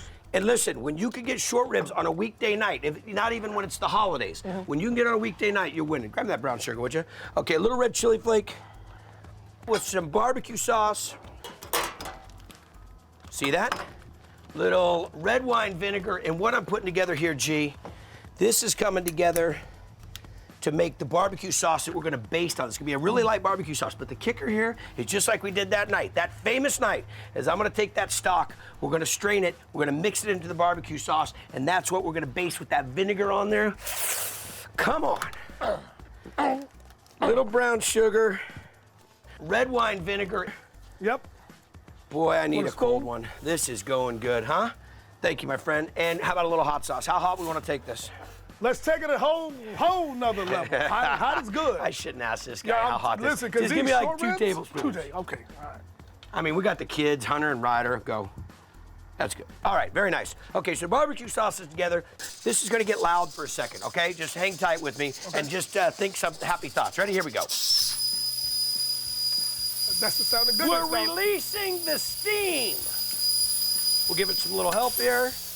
We let the pressure out, open it up. It's always scary opening, and I agree, but when you see 0 pressure, you know there's no pressure in it. Then we're gonna pull the short ribs out, G, let them cool, so they tighten back up, they kind of congeal. We'll take the liquid, we'll strain that out, and then later we'll throw them on the grill and baste them with the sauce. But we gotta make sure that we remember to get this liquid out of the pressure cooker, because that's gonna go in the barbecue sauce, okay? So we let all that off, I've got the heat off. You're seeing a little bit of steam come out. Pull these short ribs out, and they are just barely holding together. I still want that rib, that's part of the presentation. Remember, I've got the sage and the thyme in there, and all the awesome flavor cooked down for about 45 minutes. So there's a bottle of red wine, a little chicken stock, and the flavor that's going on is crazy. I have made a reduction of the sauce that came out of the pressure cooker, where I did these short ribs in literally, what, 45 minutes? Ooh. A lot of red wine, all that great flavor, and I reduced it just a little bit, mixed it into the barbecue sauce and brown sugar, a little red wine vinegar, and a little bit of chili flake, and this is gonna go to baste these ribs. Now, the ribs have had a chance to cool down, and we've got, tons of flavor inside of them, and they're almost falling off the bone. So let me throw these down and hit them with a little baste. Drop this, bring it over, give it a little baste. Really nice hot grill here. Can you smell it, G? I do, man. I can't wait. Just let this glaze up. There we go, and we are hot right now, man. So we flip these again, nice little sear on them. There we go, that's what I'm talking about. Oh, man. We start grabbing some ribs, laying it down. Oh, yeah. A little bit of that thyme, a little flavor of that sage. I know, I'm with When you. you talk I'm about with a it. holiday meal, short ribs, polenta, pecorino cheese, kale salad. I need a little bit of polenta right there. I'm gonna land the last one. See that? Tightening it up, okay? Let me get a little drizzle left. Over the top. Huh? Huh? What do you think, G? Ooh. Thank you, my friend. Absolutely. You check this and make sure that that is just pull apart tender. This is what we're looking for. That dipped in a little bit of the polenta.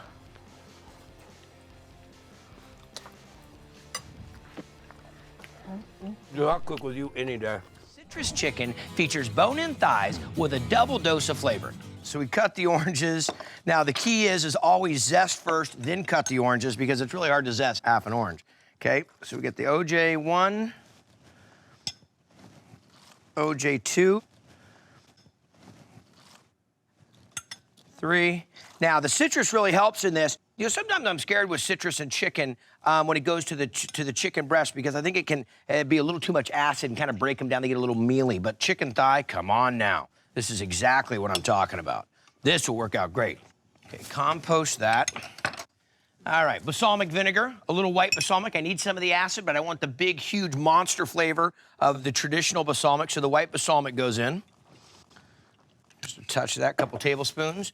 Let's get a little bit of salt. Cracked black. Some celery seed, not celery salt, about a tablespoon. See that measurement? It's just eagle eye measurement. Let's see what else we need. Okay, let's get into some basil. Keep the basil in the fridge. The base of it wrapped up with some wet paper towel, kind of keeps it nice and moist. And the same thing with the mint. I think having fresh herbs on hand always makes your opportunity to branch out with your food a little bit better. This citrus chicken with these bone-in, skin-on thighs, you're gonna dig. Speaking of the bone-in, skin-on thighs, now we'll put these in. These can marinate for, I'll do about 6 to 8 hours, but you know what? Because they're so firm and they've got the fat on them, you know, the dark meat, it can go even a little bit longer. And I'm gonna get some olive oil, some shallots, and some garlic working. And what's gonna happen here is I'm gonna be making a glaze that's gonna go on this dynamite chicken that we got. Now let me get some olive oil in. Kind of heat that up a bit. Okay, hot olive oil. That's what I'm looking for. Look at this chicken. Now, this is chicken thigh with the skin and bone. I want both of them because it's tons of flavor. And it's gonna go and roast in this pan right here, 350-degree preheated oven. Look at that. You should smell this right now. You're gonna roll it over so the skin's side up. Now, this will cook for about 45 minutes, and I'm gonna glaze it about halfway through. You go 1, 2, 3, 4. Yep, there's enough.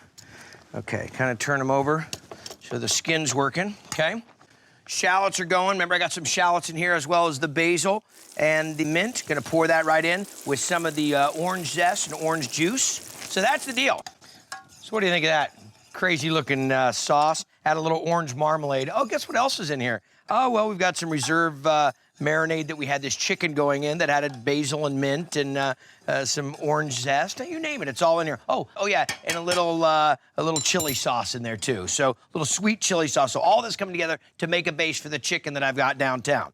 So we'll kind of just liberally lay some on there, and that'll kind of candy up on top because of the sugars in that marmalade and the sweet chili sauce. Okay, so that looks great. Hit another round if we need. We'll pop these back in. Let them go another 15, 20 minutes. So this one right here, I think, has my name on it. There you go. So the chicken thigh. Oh, look at the juice that's going on with that as well. Are you ready to get stuffed? I thought so. Let's get this started. Now, I've already knocked out some pancetta that I've rendered down nice and slow, and I'm gonna save this nice pancetta fat. So rendered this down, and this is gonna be the beginning of the stuffing for those off-the-hook pork chops. I'm gonna crank the heat back up and go down with some of these shallots.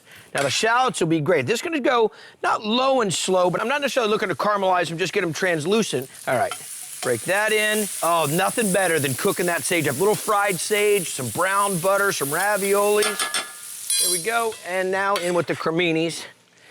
And I got a bunch of them, but they're really gonna, you know, they really shrink down. I'm gonna start off with about 5 cups of water. And, of course, a little salt and pepper. Nice little amount of dry sage. Now, why the dry sage? Kind of concentrated. And same thing with the granulated garlic. Just put the garlic flavor in there. And let's get a little bit of the Dijon. About 3 tablespoons of that. Give that a little slosh. Now, let's talk about double-cut pork chops. Going with this sharp paring knife. Nice and easy, taking it all the way back to the bone. But you see how I'm not cutting it all the way open? I'm just creating that little opening right there. So we get inside. Great. Okay, so the pockets are in. Let me get that there. Seal it, press the air out. Always we keep it in a dish so it's not gonna leak in the fridge. Wrap that up. Put that to the side. Now, these pork chops can brine, I mean, you can go anywhere 8 to 12 hours. The softer the meat, the quicker it brines. Now, here's what's gonna happen. I grab this great stuffing mixture, lay it out, add some pancetta, drop in the fontina. That's gonna be the mixture that's coming together for the pork chops. And here we go, stuffing them and just throwing a bamboo skewer on there to make sure that they stay closed because we're gonna be dredging them here in just a second. So in with that skewer, over the top, and bring it around so it comes back through, and that really ensures that all of that delicious stuffing stays inside that pocket. Put a little bit of flour in. Panko, Japanese breadcrumbs, super dry, not seasoned, and Italian seasoning. Mix that around. And a few eggs. Really help that coating stick to it. Look at that monster, okay? Feed a family of 4. There we go, very liberal with that. Into the breadcrumb mixture. Over in. See, we got some sizzle. Perfect, okay? Coated in the panko, stuffed with the cremini mushrooms, a little bit of pancetta in there as well. cooked in some bacon fat. Turn this down a bit. Let me get this into the oven. 350, maybe 15 minutes. Look at those monster chops. Stuffed with porcinis. Oh, these things look awesome.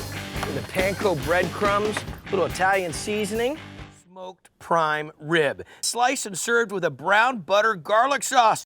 We'll get it going with the basics. A little kosher salt, a little extra kosher salt, some fresh cracked black pepper, a little dry mustard, granulated garlic, paprika, and a touch of some cayenne. Just a little bit of heat, not too much. Okay? Now, mix this up. Rub it on top, rub it on the sides. Okay? Now we're gonna let this stand. It's a little room temperature. You see how easy it moves around? That's gonna help us when we go and sear this in a cast iron skillet. So I've got some lump charcoal as well as some briquettes. Nice consistency burn with the briquettes and that flavor coming out of that lump charcoal. Gonna dump it right down in here. Trying to keep it almost on one side. Now, I've got some wood chips over here, some apple and some hickory. Two of my favorites. So we're gonna drop some of the apple and hickory soaking in water here so they don't just burn up right off the bat. So we'll lay those chips down on there. We'll just leave a little bit of that water and we'll lay this down here. We're kind of doing an indirect cooking right now.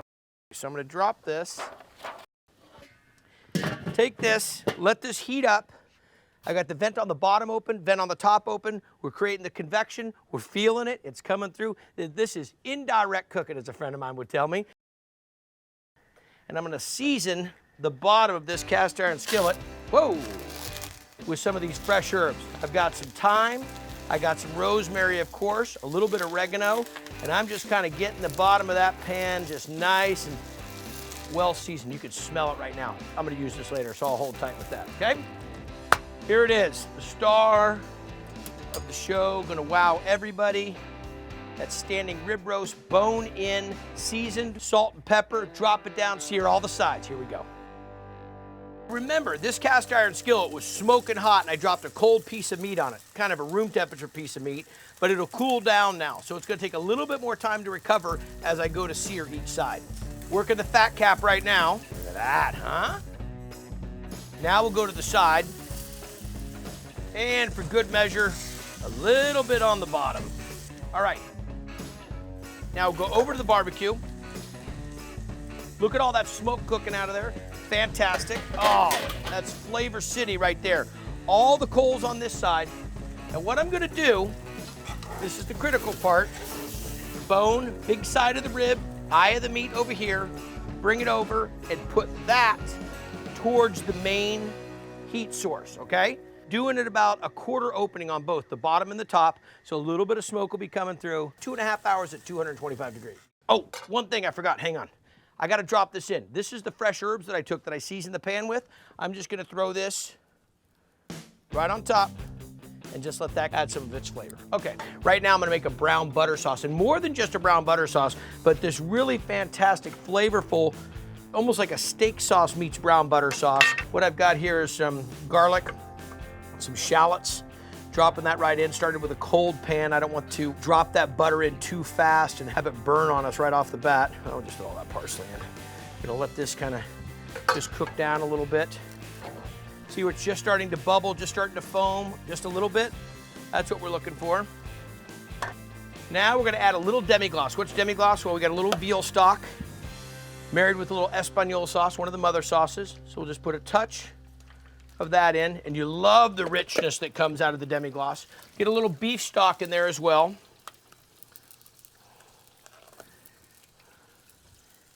About a cup of that. We're gonna really, now I can crank the heat up. Now I'm not worried about that butter burning any further. So about a cup of that, and then believe it or not, what you love with prime rib and steak, you love a little Worcestershire.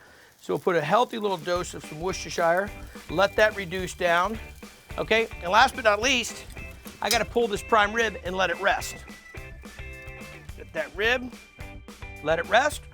Now what I'm gonna do, I've let it rest. I'm just gonna come right in here, cut it off the bone. There we go. Nice uncut piece here from my dad. We're talking, and look at this, huh? There we go. Right up on top.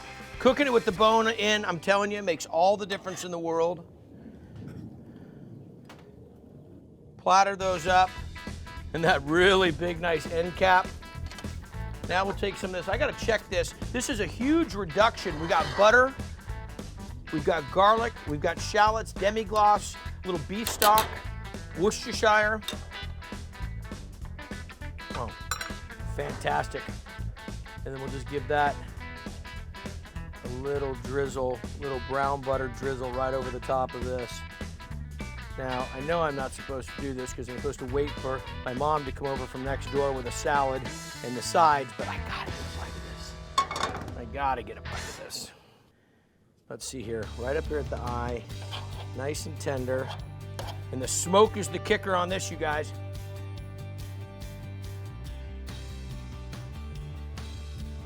Smoky, that garlic, that brown butter.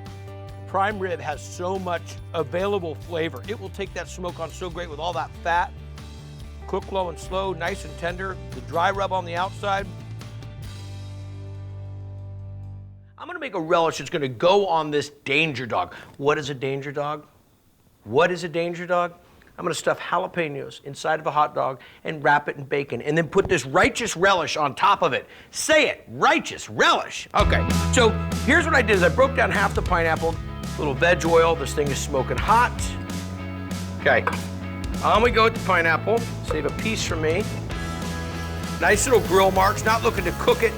Just kind of put a little char to it. Take this big spoon. So I took the center seat out. I'm just gonna kind of get this right inside, twist it around, and this is super ripe. Pull all that flesh out. Let's get back to making the rest of this relish that's gonna go on top. So pickle relish, some jalapeno, little Fresno chili or red jalapeno. Fresno's a little bit spicier. Red onion, and some lemon juice, okay?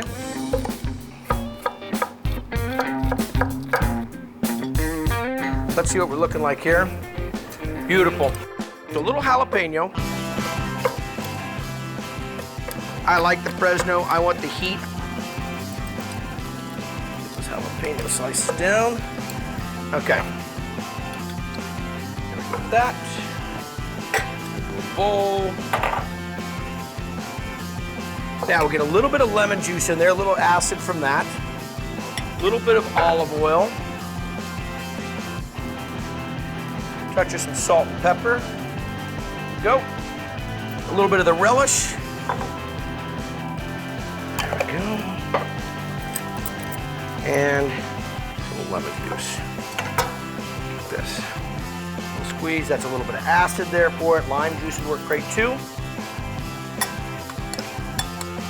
You got onions, peppers, a little bit of relish, but to dial it down and calm it down. Kind of stuck mango. Took the core of this out, and that char is going to be perfect. Those are nice and soft. There we go. Okay. That in. This is some nice applewood smoked bacon and a super hot. There's the jalapeno. I cut out the round a touch. I got a jalapeno strip, okay?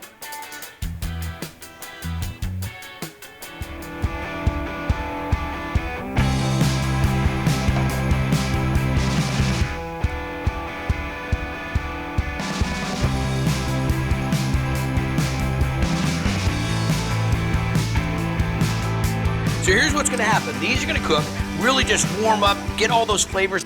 We've got a hot dog, all beef dog, stuffed with jalapenos, wrapped in bacon, all put together. Check this out.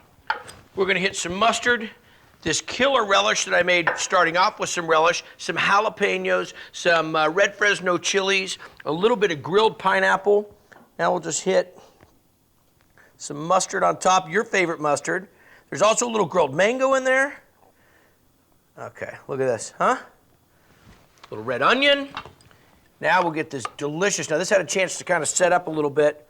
Check out the beautiful colors on that. Right on top. So the Danger Dog has got the jalapeno in it, wrapped in the applewood smoked bacon, and then grilled off, kind of give it a chance to render down, kind of, you know, the dogs, you know, they come out of the package, they're kind of soft. This kind of toughens them up a little bit. So you got some great texture. Tell me that doesn't look awesome. Look at that bad boy. Just like I'm in the streets of Tijuana.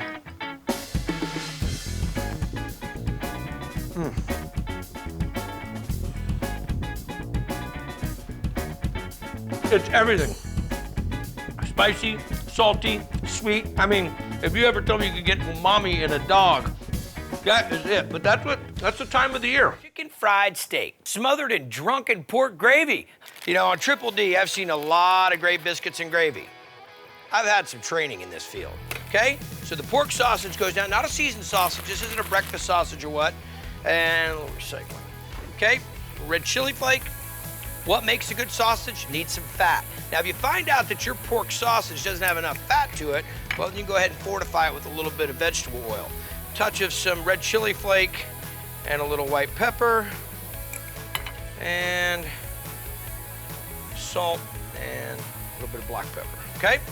So let that work. Actually, I gotta break that down a little bit. There we go. And you know what, I can already tell just by seeing the way this is sitting in the pan, because it's kind of sticking a little bit and the fat hasn't started to render out, I'm just gonna put a little oil into it.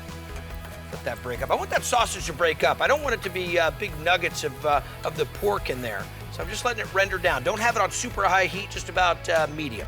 Some onions and garlic coming together with this. I've got this delicious pork sausage with a little chili flake in here. And this is the basis of this, what I call kind of an inexpensive down-home country meal. Kind of warms everybody up. Get some onions in. We'll let those go first and let those kind of cook in this this pork fat. Let's get into making the dredge for this chicken fried steak. The panko, the Japanese breadcrumbs, outstanding. Actually, I'll throw a little bit of those down right now. So the panko is gonna go in. And I like it because it's a nice super crunch. You know, it's nice and it's light and it's just got that real distinct crunchy flavor. But there's something about breading with a cracker when you're making chicken fried steak. And there's no chicken in that, by the way. Chicken fried steak is the term, but we're actually using steak. The onions are down. Let me get a little garlic in here. Kind of paste those two out. They call it chicken fried steak. I think it's because it's like a fried chicken crust. Okay, and a little more heat. Now, resealable bag. You can get cracker crumbs. You don't find them everywhere, but these saltines with or without salt will work great. Let's see, that looks like about 2 cups to you. There we go. If you get the freezer version of the resealable bags, they're a lot tougher and they can handle this a lot better. There we go. Now, we didn't eat a lot of chicken fried steak at the house when I was a kid. My parents were into, you know, some more organic cooking, but it's one of those things I always remember. When you smell it cooking, when you smell chicken fried steak going on, there's no forgetting it. Get a little bit of flour in here, because I'm gonna go with some buttermilk, the flour. Well, I'll explain in just a second. Okay, actually, you know what? Let me just keep this over here, and I think I'm ready to deglaze. There we go. Deglaze that pan with a little white wine. That's the drunken pork gravy idea. There we go. Little Dijon, give you a nice little bite to it. This is kind of a sophisticated gravy. Now, I've got the liquid in here, and we let that wine kind of cook off a bit, and I'm just gonna go ahead, sprinkle some flour in right now. I don't want this flour to really gain any time here. I just want to kind of make a blonde roux. So the flour is gonna mix in with the pork fat. There we go. And then when I add the milk and the heavy cream into it, it'll thicken up on its own. All right, we'll let that kind of cook down a little bit. There we go. A little salt and pepper for that flour. Down, a little stir. Make a simple egg wash. And then we're getting the eggs to stick to the flour and the panko to stick to the eggs. There we go. So a simple egg wash. Now, finally, let's take a look at this piece of meat. Pretty common piece of meat, the London broil. I like to use a piece of meat that hasn't gone through the tenderizer at the butcher. I'm gonna take it all the way through, like that. Take a resealable bag. Here's my little trick. Cut off the top, cut down the sides. Now it kind of makes a little envelope. Throw the meat in, make sure it's in there far enough. We don't want to sit here and really beat this up. We want to kind of work this gently. from the inside to the out. I'm just tenderizing a little bit to make it a little bit smaller and make it a little bit easier to cook and keep a good crunch. So look at that. So nice little tenderizing to that. Into the buttermilk, some fantastic flavor. Leave it in here long enough, it'll actually do some tenderizing. Into the seasoned flour, into the egg wash, into the panko and the saltines. Now here's the key.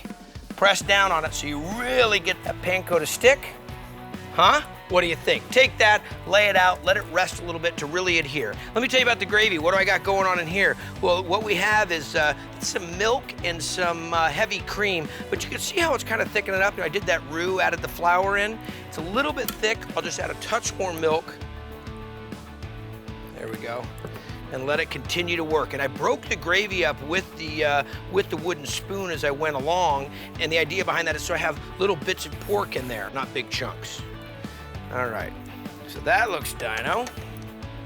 Let's check the back here. Now, to these cutlets. Look at that. If you're gonna do it, if you're gonna eat chicken fried steak, this is the way. So first check it. Just wanna check that oil. Oil should be right around 325 to 350. And why do you do it so thin? Well, I want to be able to cook the meat, get it to about a medium, and I don't want to overcook the breadcrumbs and have them get too brown, okay? Now, this is a big enough pan, I can actually put 2 in here, but you wouldn't want to try to squeeze 3 because by the time you do that, you start to expel a lot of moisture. So what happens is we're just about halfway up the chicken fried steak, just about halfway, not submerging it. So this is more like a shallow fry versus a deep fry where it's just completely submerged with it. We just want to keep an eye on it, make sure it doesn't brown up too quick. Take a look at this. This is what we did with the London broil, the chicken fried steak. Actually, I think this is mine. Oh, nice crunch. Primo crunch, actually. Okay, and here is the sausage gravy. We call it drunken because we hit a little white wine in there. Looking fantastic. Bring this over here. And I gotta get a bite.